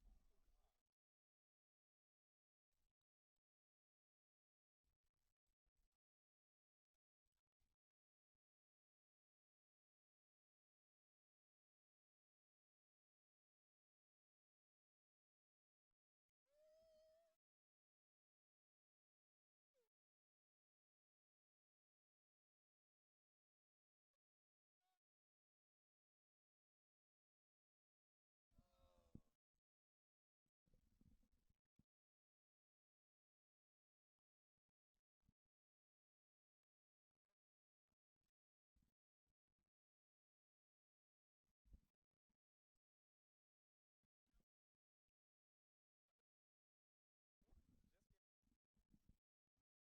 right, turn me up. So I hope you guys, as I'm getting turned up, hope you guys enjoyed the light show we're having. What do you guys say? That's the Botanical Gardens over there?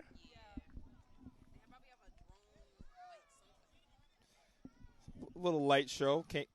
Came back from halftime a little early so you guys can capture that. We'll call it a halftime show.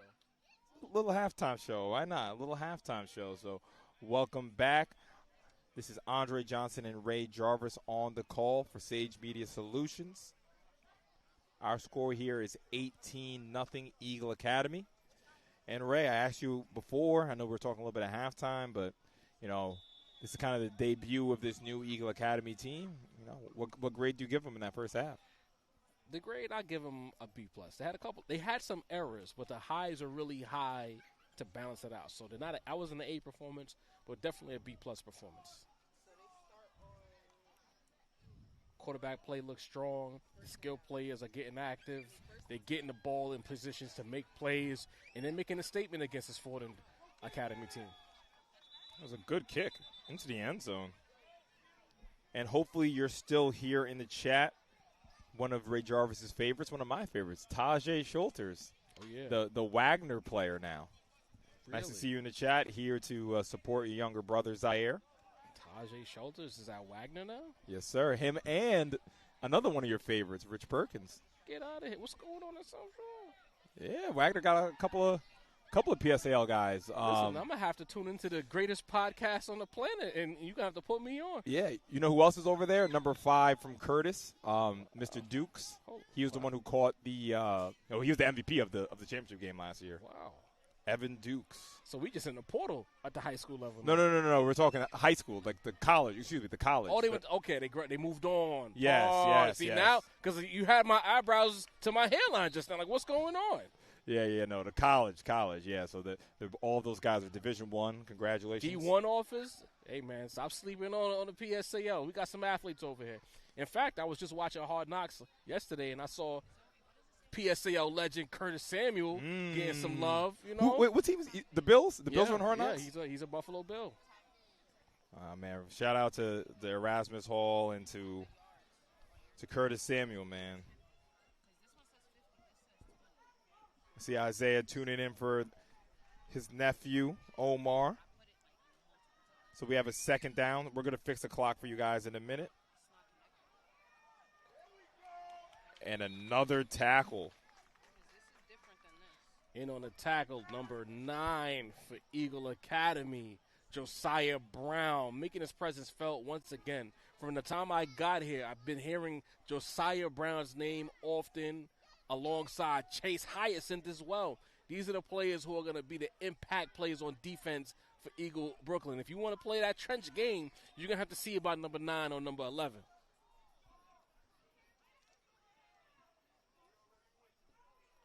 Second down and long. Takes a snap. Pass and play. Knockdown. Eagle front once again with another strong push. I got to tell you, Fordham Prep looks completely overmatched in the trenches, and Eagle Brooklyn knows it. They're getting push after push after push with each snap. I would say on a scale of 100, Fordham Prep has probably won 9% of the time up front. Eagle Brooklyn is dominating the action so far. No, it's a tremendous job by the front 7. It's just a tremendous job. These two ends are completely taking over this game. Chase Hyacinth, and Sincere Hester. A punt over his head. Into the end zone. That's and gonna be it is a safety. All the breaks going Eagle Brooklyn's way. 20-0 is the score now. And they'll get the ball back with superior field position to expand the lead. So when it rains, it pours for the Fordham Prep Rams right now. Yeah, it's a monsoon in the Bronx right now. Really have to Botanical Garden in the background. If you could get that shot, that'd be great. But if not, that's okay. We're here to see football. So tell them to turn the camera to the light show. We kind of missed it now, but it looked cool, guys. Trust me. So I see a lot of Eagle support in the chat. And again, just to show you guys, become a Sage member, get the custom emojis. And it's not just Eagle, it's not just Fordham Prep. We'll show you guys a preview to later in the year. You see I got the lineup from South Shore as well. See a lot of Eagle alumni, the Fortune twins, Jaden Fortune, Jalen Fortune. Appreciate you guys stopping by, checking out the old team.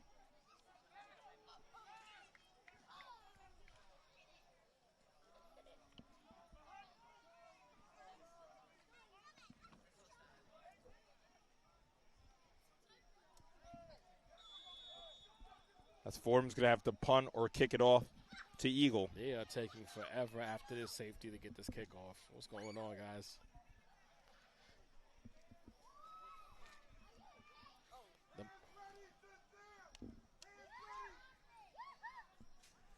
Everyone seems to be lined up. The kick is about to be on the way.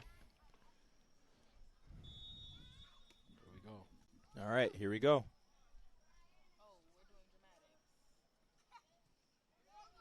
Short kick. Fielded by C.J. McCracken. Nice gain into Fordham territory. Again, Eagle Brooklyn starting a drive in plus territory with a chance to make this game ugly. At the rate they're going, this might end up being a running clock if that's even an option, because Eagle Brooklyn is completely dominating every facet of the game right now. And we have quite a few alumni in the chat. Shout out to Prince Antoine, my guy Brandon Treviso. Hope everything's going well with you guys. Nice to see you guys tapping back in. And let me know how it is being on the other side of the screen. I know Brandon just graduated. So how is it being on the other side of the screen, man? Brandon Treviso, that's a name I remember from last season. Absolutely. So Martin Kopelman is back in at quarterback.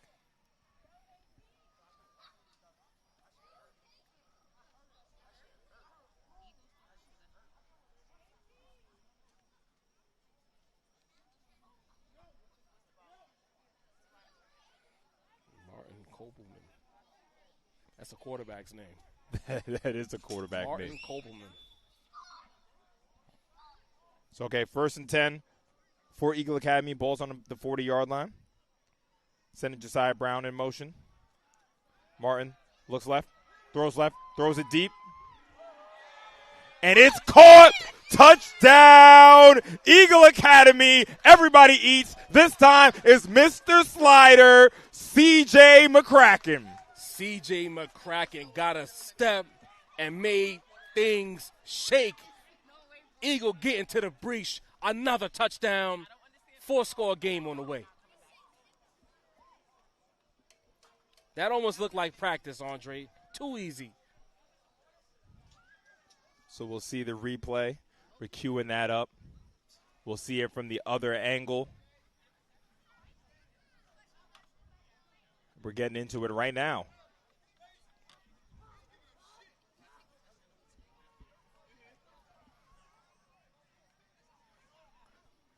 So you guys are just missing the point after, which was missed.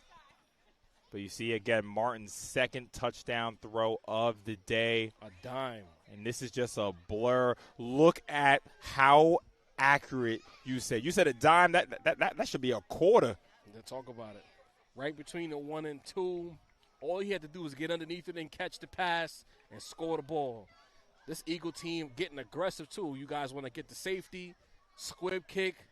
We're going to put points on the board. You got to respect what's coming. The safeties are in hell right now. The corners are in hell right now. Eagle Brooklyn is here, and they're making a statement in New York City tonight.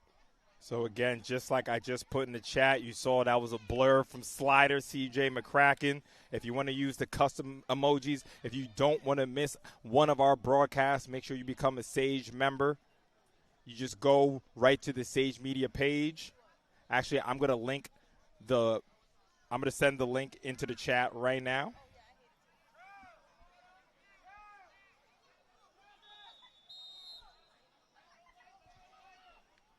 But make sure you become a Sage member, support Sage Media, and make sure you don't miss any of the action.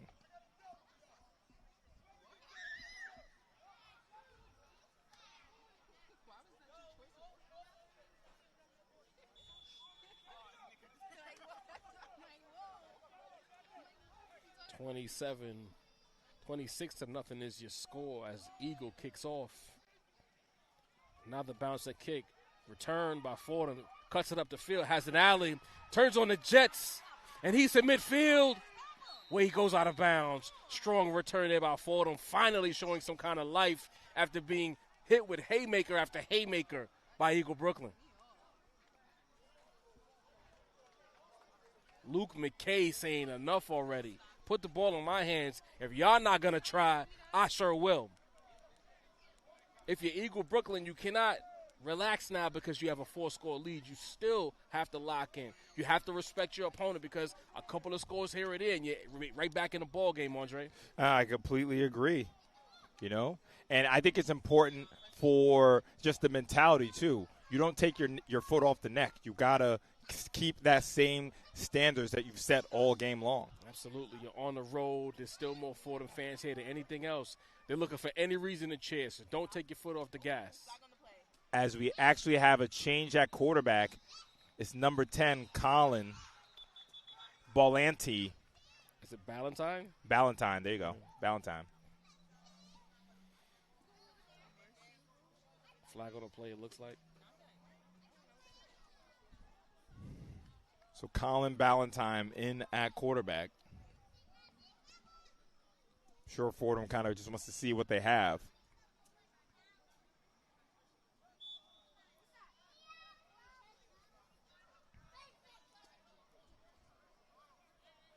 And I'll share it in the chat again.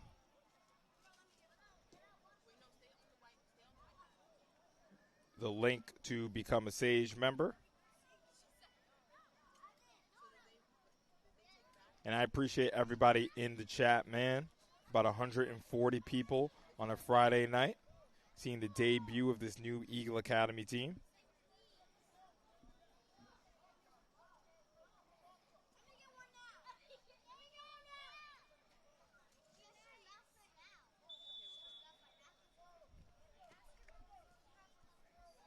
So it's going to be second down.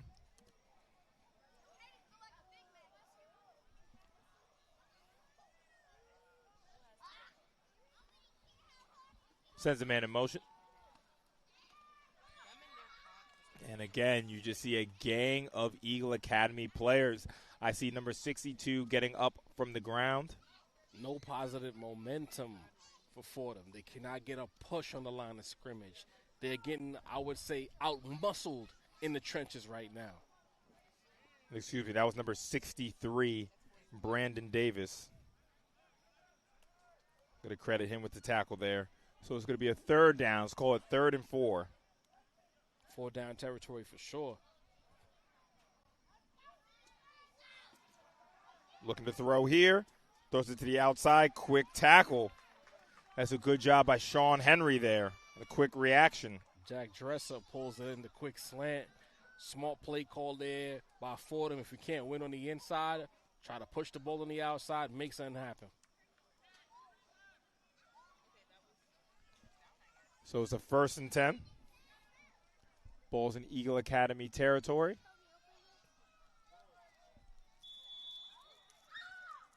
Let's say the ball's on the 40-yard line. Under 8 minutes left in the third quarter. Takes a snap. Looks left. And here comes the pressure, and he is crushed. Helmet off as the Eagle front line makes another statement. Number 18, Sincere Hester off the edge and completely enveloped Valentine with that sack. Ray, that's a bad man. Boy. Helmet off. Call the police. Mama, there goes that man again. That's a bad man, Ray. I thought he had a pass. Next thing you know, you just see a white uniform coming to your screen. Bow. And it filled the whole screen. That's all. The That's all entire you screen. Wow. So it is second down, 2nd and 15. Talk to me nice or don't talk at all. This Eagle defense looking elite right now. Looking to throw here, trying to throw the screen. Makes a man miss. Has some room up the left sideline. Still on his feet. What a run there from number 22, Luke McCray. Liked how he's looked today. Luke McKay making people miss after catching the screen pass. Hell of a play goal by Fordham Prep. The offensive coordinator noticed that Eagle Brooklyn is pinning their ears back and rushing the quarterback, and they got hit with an Andy Reid special misdirection. When a team decides to get too aggressive with the pass rush, sneaking the screen pass, it usually results in a big play, and you saw it there. So it's a 1st and 10 for Fordham as they are marching. So it's 1st and 10. Ball's on the 11-yard line, so it looks like they can get a first down. Mr. Jackson back in the game. QB draw. Good gain there. I say it's about a gain of 4. Another misdirection play call again. Finally, it seems as though Fordham have realized there's the kind of team that they're up against, Andre, and they're calling plays to use Eagles' aggressiveness against them. Yeah, and that's key there as you see Jackson, Mr. George Jackson Jr. making his way back into the game. Let's see if Fordham can get on the board here. It's a 2nd down.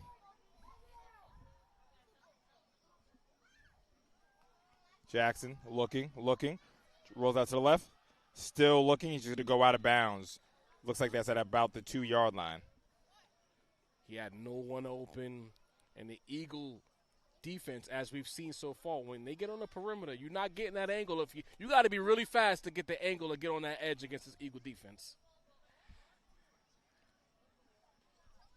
So trying to see if he had enough for the first down.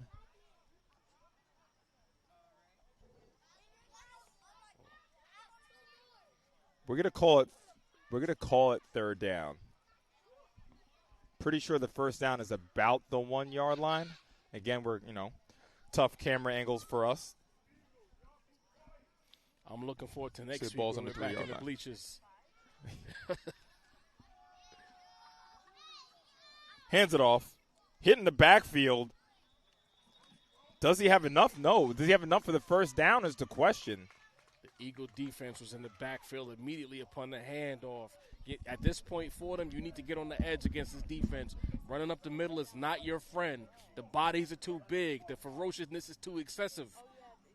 You got to get on the edge against Eagle Brooklyn. You got no shot tonight running in the trenches against this defense. Yeah, so it is 2nd and goal. I just had to run to go confirm that.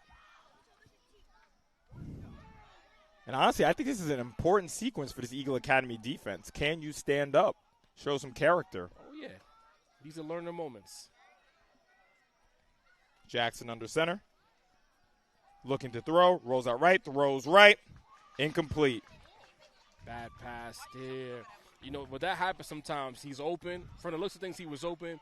And you thought about the pass too much instead of just letting it go and delivering the ball. That happens from time to time. Kind of yanked it, if you will.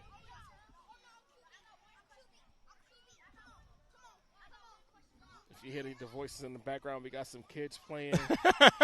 They are not part of the telecast, I promise. I really need to get a camera on us just so they can see how we're bringing them this broadcast right now. Me and Ray are standing up. The princesses of Sage Media are sitting down, as they should be. 3rd and goal coming up. Ball on the 5-yard line. Eagle defense looking to have a goal line stand to add to the highlight reel. Valentine takes the snap. The rush is there, and he is swallowed. It's at Mr. Hyacinth once again. Actually, that was Beatty Joyf on that Beatty got there first. Shout out, number 5, getting home.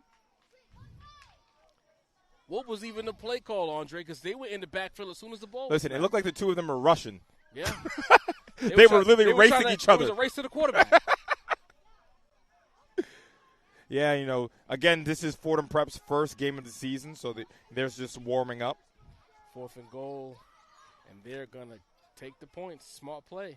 Got to get something positive out of it.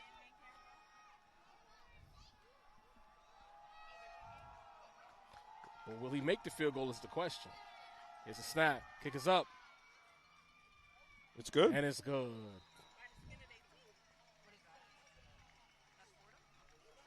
So Fordham Prep get on the board. The field goal is good. Our score is 26-3. 26-3. Finally, a positive offensive outcome for Fordham. Something they could turn on the film and see something good. Because the first half and early on in this quarter, it was kind of rough. So again, of course, just a reminder, the $1,000 scholarship for the Sage Standout Student section the judging will start next week at the game of the Sage Media Standout Game of the Week series. First game of the year is at Curtis High School, Curtis versus Lincoln. And here's the full schedule here. So, Ray, just a quick look at the schedule. You might have to get a little closer. What games are you looking forward to the most? That E. Hall and Curtis game, week 6, very intriguing. That's the game I'm looking at. Hopefully I get the call at one. Listen, I'm pretty sure you're on the schedule for it. I'm going to double check. As you know, RJ likes to share the wealth, so. Just like Eagle Academy out here, man. There you go. You got the talent, I do have the talent. Very talented crew here. And we're only going to try to grow and keep adding things.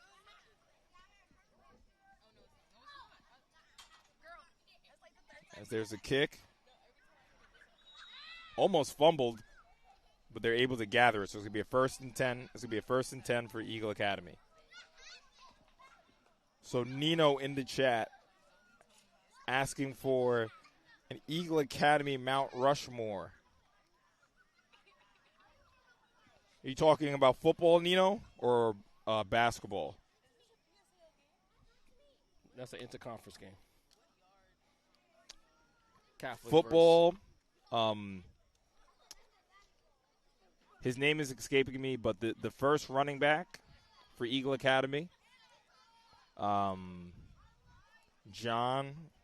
Washington.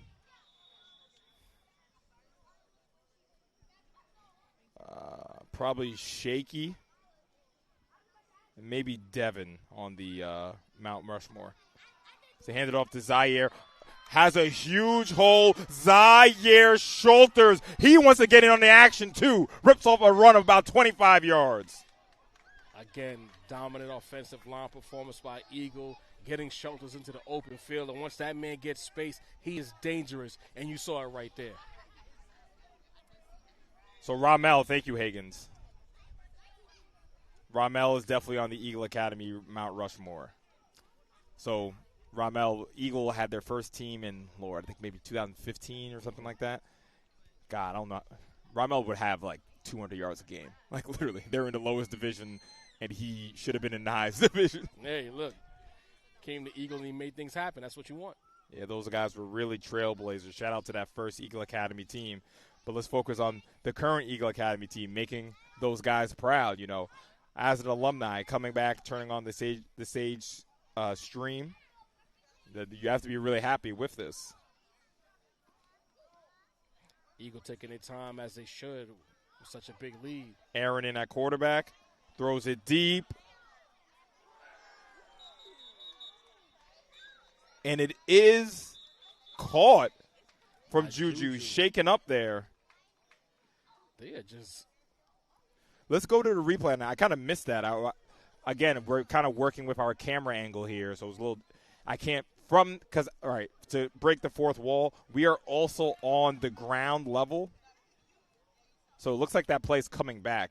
So we're also at the ground level, so I can't see the trajectory of the ball from where I am. So apologies, I'm being a little slow on that. So we're trying to get this in before the next play.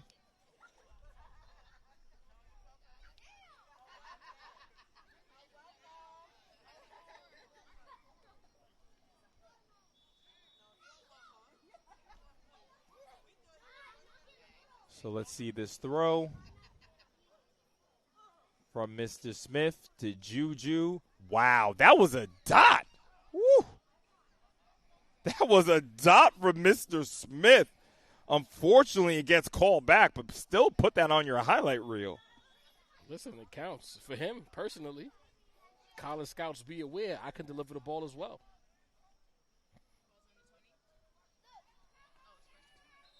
First and 20 near midfield.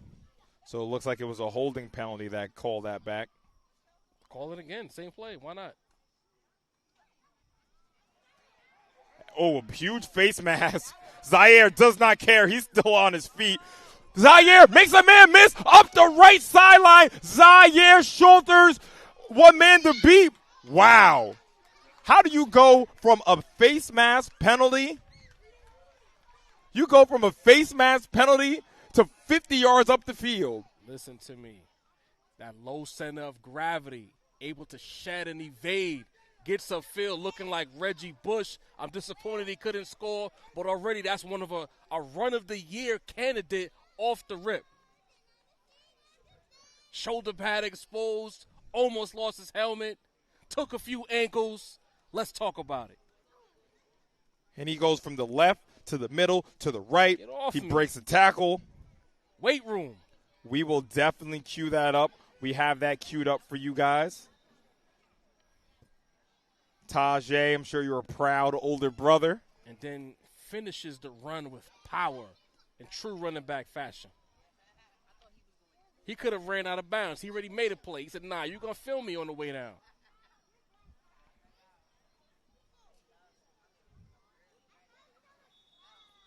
So it looks like it's going to be a 1st and goal.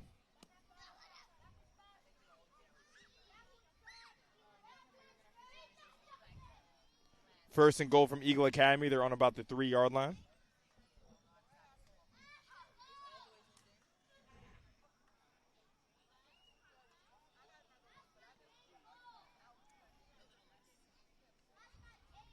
Eagle once again taking their time. No need to rush.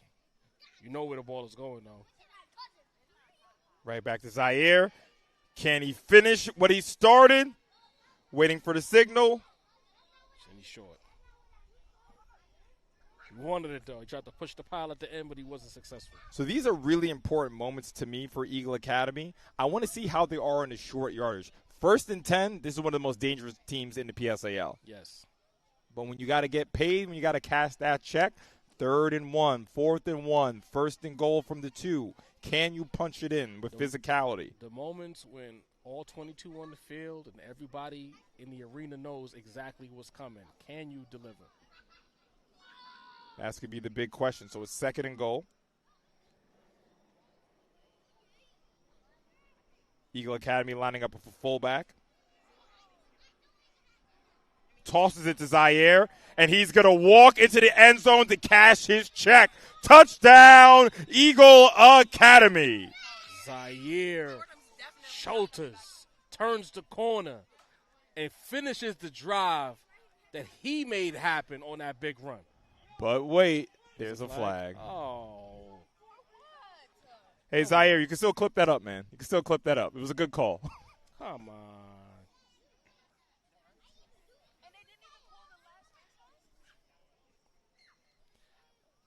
What's the call, Andre? I think it was a holding. Huge shout out to Coach Ed from Cardinal Hayes in the chat. Nice to see you, my guy. Coach, are you going up to Albany with the team? Let me know. And let me know if they're live streaming that. This is some nice games tomorrow. Does Cardinal Hayes have their own stream set up? Because Sage Media might want to stream that. Listen, that one might be above my pay grade. Listen, you know Somers from West New York? Mm-hmm. You know how they're like powerhouse or whatever, right? Different kind of ball game. They play Iona Prep tomorrow. Really? That's interesting. I need to see that game. That's kind of close to the heart, you know. I'm a Gale. Oh, well, the Iona Gale. Close enough. No, but Cardinal Hayes has I think Cardinal Hayes is playing Christian Brothers Academy, I'm pretty sure. Coach Ed, let me know. I think they're playing Christian Brothers Academy. It's a really, really good school from Albany. Coach Ed said it's the elephant heavy. That's funny. So, Coach, when are you going up to End of the quarter. Are you going up to Albany tomorrow, or are you already up there? So that is the end of the fourth quarter. Third quarter, excuse me. Our score is 26-3. I'm going to update that for you guys as that Zaire touchdown got called back for a holding.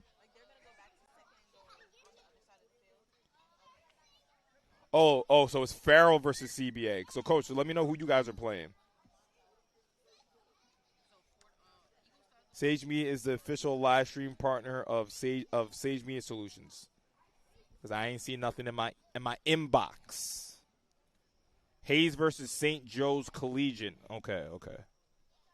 Are those games being broadcast? Let me know, because I really want to tap into those games.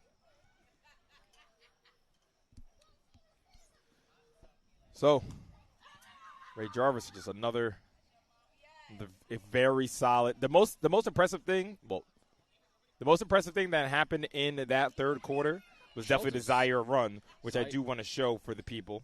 Zaire Schulters putting everyone on notice. You're going to have to see about me. Let's put that at 100% speed. Is there a player in the PSAL one-on-one who could bring him down in the open field? I think that's a statement being made right now. I mean, he gets held the face mask penalty. 1 miss, 2 miss, 2 people try to bring him down. Puts them both onto the floor. Then that's 4 missed tackles in one play, Ray. And turns on the burners. 5 had the angle. That was the only thing stopping him from scoring. Yeah, he chews up the angle, Zaire shoulder. You might think you got it.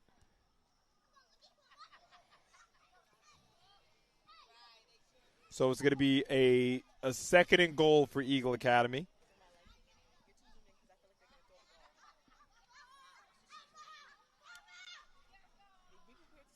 Aaron in at quarterback. Looks right. Has pressure, and he's going to be brought down. That's number 2, Lake CHSAA. Sack. Lake CHSAA coming off the edge. Smith never had a chance. And now he's out. Koppelman coming in for 3rd and long. It's 3rd and goal, but it's a 3rd and long. This is looking like a field goal situation. However, with this Eagle offense, creative enough, they could get a touchdown out of this situation.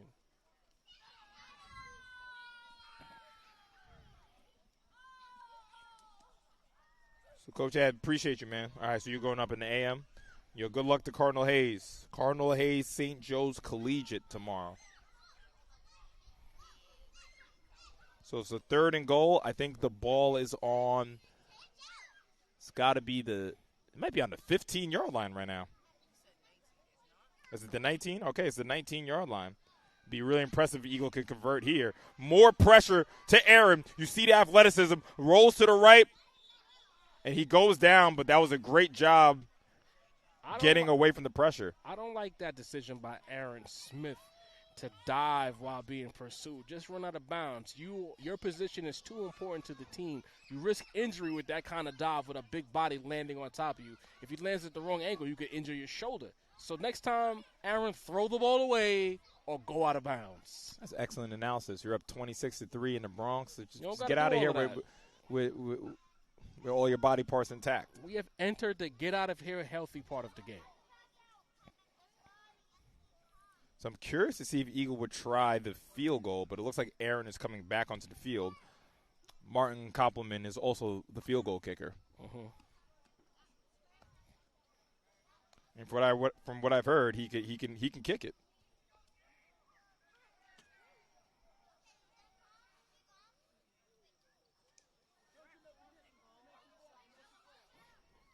So it's 4th and goal. Aaron's still on the field. Drops back, throws it deep. And it's almost caught. Ball's intended for C.J. McCracken. Not Incomplete. sure about that decision. You still got to be a little respectful to your opponent, but take the points. Or maybe I'm wrong, Andre. Is this a situation where you're just getting reps and trying to see how things look in live action, considering the score? It's a 4th down. I guess you don't want to have the field goal team come on. Right. Try something out, run a wheel route. Fair enough. I mean, there's not many. No leverage scenario, so you don't have to worry about the game being on the line. Yeah, I mean, what's the play call for a 4th and goal from the 19-yard line? Exactly what you just saw. Throw it to the end zone. Figure it out. So, yep, it's pretty much all the Eagles starters still in the game on defense.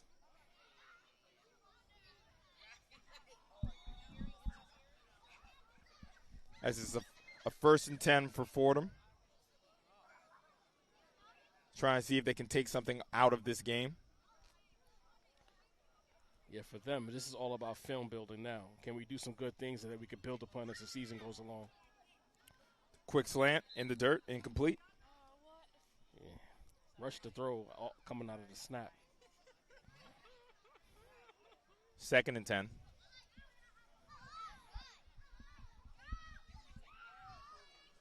Trying to see, is it number 16?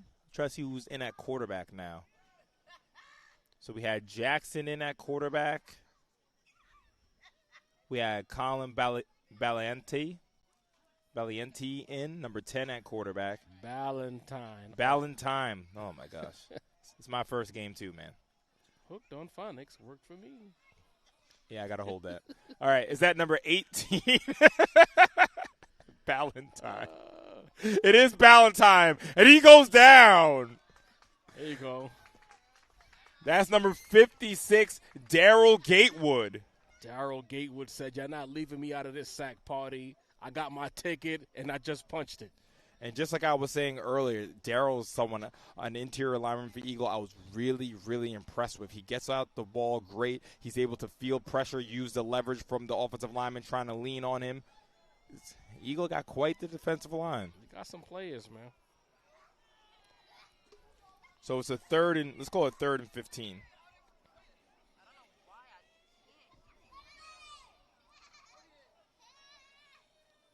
Ballantyne still in at quarterback.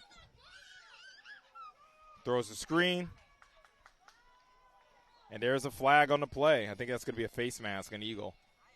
Tyler Grayson with the tackle, but it looks like it will be for naught as that face mask is going to negate everything. And now we have a child crying somewhere. I don't know if you guys can hear that chat. Let me know. Thumbs up in the chat if you hear the kid crying in the background. Listen, Sage Media Solutions, respect to everybody, but, some people, they need a booth. They need it at 70 degrees Fahrenheit, need 2 waters on the entry. Listen, man, we here with the people. Don't get it twisted. I wouldn't mind a booth and 2 bottles of water, Andre. But, we do what we got to do.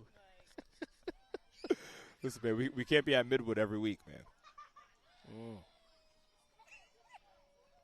Midwood is nice because it's cold on that championship. Well, I enjoyed basketball season because we were indoors, okay? That championship game last year, boy, I don't know how we got through that, but we did. Only for you the next day to be nicely cozy, tucked away for the big-time game. I'm like, come on, man. But, Ray, did I not earn it, though? You did. I was trying to call the game shivering. You look like the NFL Films videos with the guys in the crust, nose running, beard got like icicles on it for the love of the game. Yep. So, they hear the kids crying. Yep.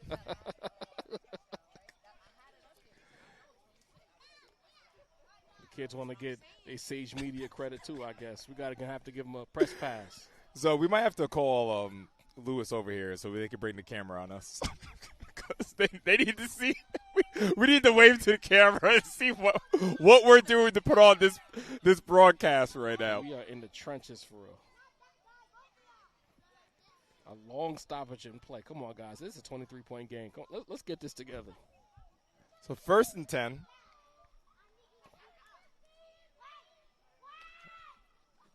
So first and 10. Oh, no, I wasn't.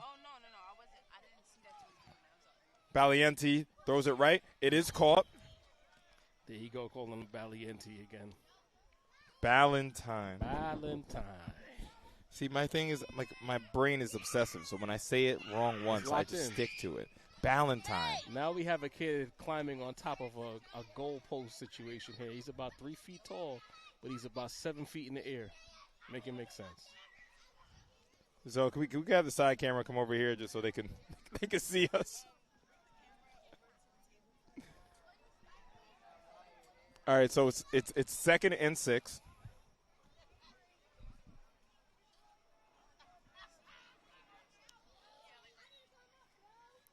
Ballantyne throws it quick. Pass complete to Alessandro Sanchez.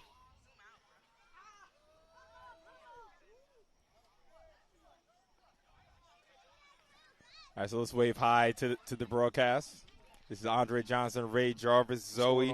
Get a little behind the scenes. So if you want to pan around a bit. This is what's going on. It's a playground. We're in the middle of the playground to make sure we can bring you guys this broadcast. Ridiculous.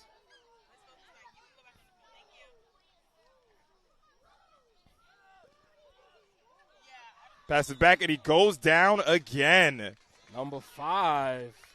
Beatty Joyf. You got that name right, but you can't say Valentine. I was terrified to say his name just now. I was like, please take it. You took it. Yo, Ray's frying me, but I deserve it. Make this a lesson in life. Sometimes you just got to hold your L. I said Ballantine 100 times. But listen, you got a W saying Beatty's name correctly. That's balance. So I said his name wrong about 8 times. Okay. And he shook me down to make sure I said it right. He ran down? He ran and I deserve it. Listen, yeah. I know everyone takes pride that, they love hearing their names getting called over the live stream. I try my best.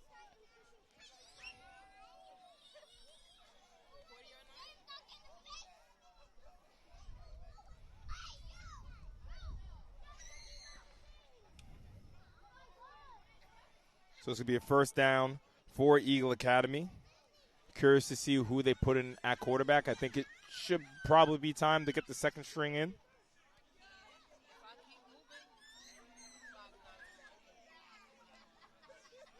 No, I see the question, are we going to be doing the Midwood-Stuyvesant game? No, we won't be doing that game. Would you say that's a must-see game, Andre? So what's interesting about that game, so Midwood has been a team that's been in the 4A or the top division for years and years and years. This is the first year that they've bumped down to the 3A. They have an excellent quarterback, and let's see how they do at a lower division.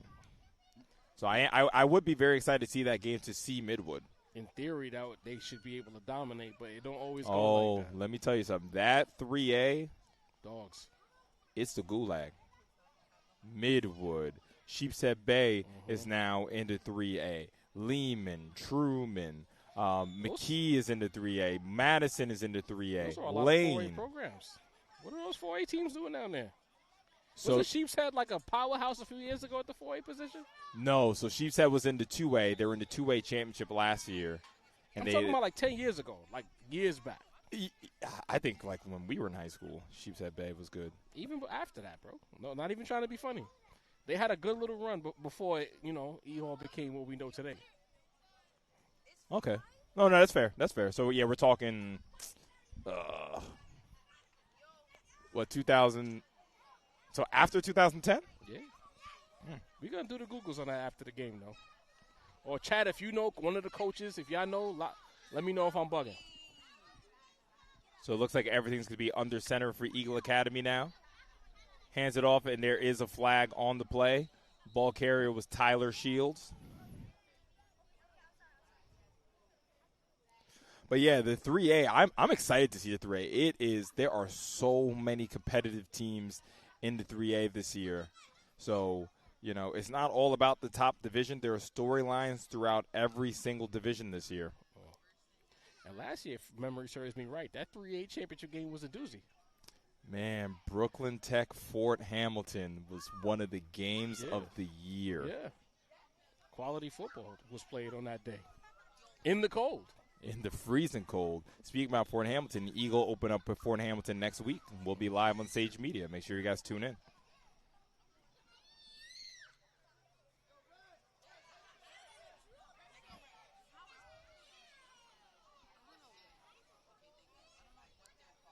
All right, so it's second and long for Eagle. Another handoff to Tyler. Big hole.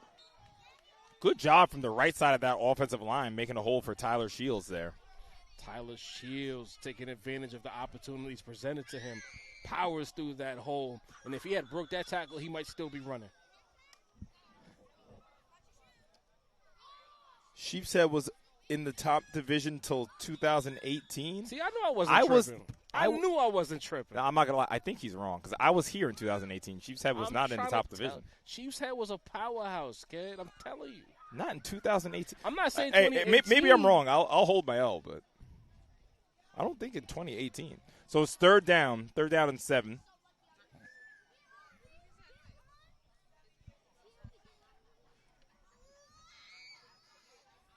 Aaron under center. Fullback handoff.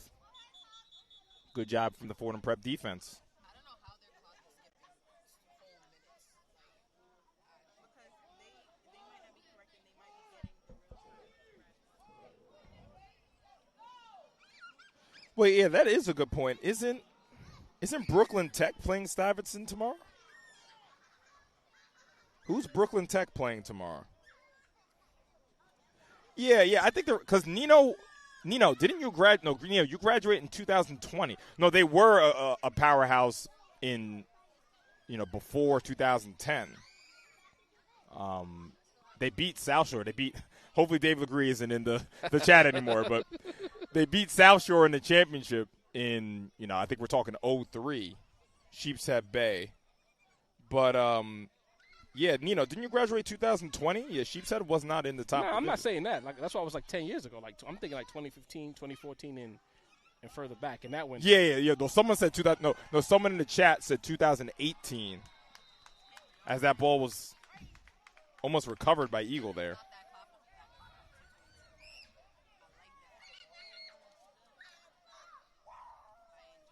Yeah, New Utrecht is also in the 3A now. Wow, that's another old powerhouse. Old. Yeah.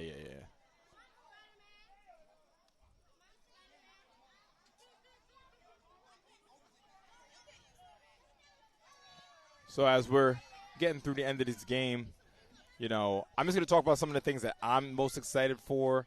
Again, Curtis, Tottenville, E-Hall, that is the big three. That's where everyone is trying to chase. And I think we have a really good chasing pack in Lincoln and South Shore and Eagle Academy and JFK. And we have the newcomers, Fordham Prep, Brooklyn Tech.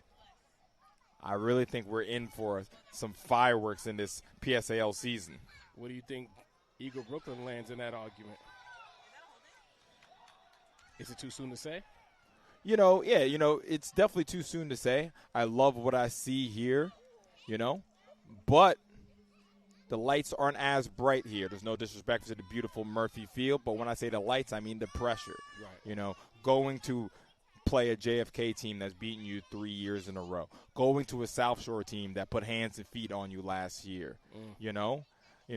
As the season goes on, I'm sure even on Monday, even on social media, I'm sure people are going to be singing Eagles praises. How do you now deal with that expectation? Andre, you got to be careful. You say hands and feet. Some of those Eagle players, they get a little touchy when you criticize too heavily. Like, hands and feet, it wasn't that bad. It kind of was. We're all there. I'm just reporting history. I'm just reporting the news. We were all there. They came to the nest and took your eggs. Scrambled them. A little cheese. That is going to be week 7 of the Sage Standout Game of the Week series. Eagle Academy traveling to the Flatlands to take on South Shore. So that's a game everyone is looking forward to. Traveling to the floss. for a showdown. Jackson rushes it to the right. It's brought down. And another thing I want to give praise to Fordham Prep for is staying competitive, keep playing. You know, I think Eagle Academy definitely have the advantage when it comes to athletes, especially on the edges. If you talk about the wide receivers, the defensive ends, some tremendous athletes Eagle Academy has. Fordham Prep kept fighting in this game. I really, really like Lake CHSAA. That's number 2. I think he's going to be a huge contributor to Fordham Prep. Also, George Jackson Jr., the quarterback, number 7. I think he represented himself well. He was under some major heat this game. Took some big hits, kept standing up. This is a good test. You know, sometimes I like to say burn the film, but if I'm Fordham, this is a game you want to watch back and watch it a few times. First feel the embarrassment, and then start taking the lessons as you go forward. Jackson rolls out to the right. More pressure, flips it up. Big hit. The thing I like, again, about this Eagle Academy defense, it's not just one hat. We're talking 6 hats to the ball. And that is the ball game. Eagle Academy Brooklyn come to the Bronx, and they get a win 26-3 over Fordham Prep. Statement game, statement victory for Eagle Brooklyn. Very impressed with their performance. Looking forward to what they bring to the table this upcoming season. On Sage Media Solutions, I think that we're going to be in for a doozy. It's going to be a lot of lights-out performances coming out of the nest, or the Eagle traveling on the road to make statements. This won't be in the past. You see Eagle Brooklyn on the schedule, you might mark that as a W. I think things are going to change this season. Hey, great work from Eagle Academy. Again, next week it all begins. The Sage Standout Game of the Week schedule. We will be at the Castle. Curtis, the defending champions, going up against Lincoln. But that's going to be at 6 p.m.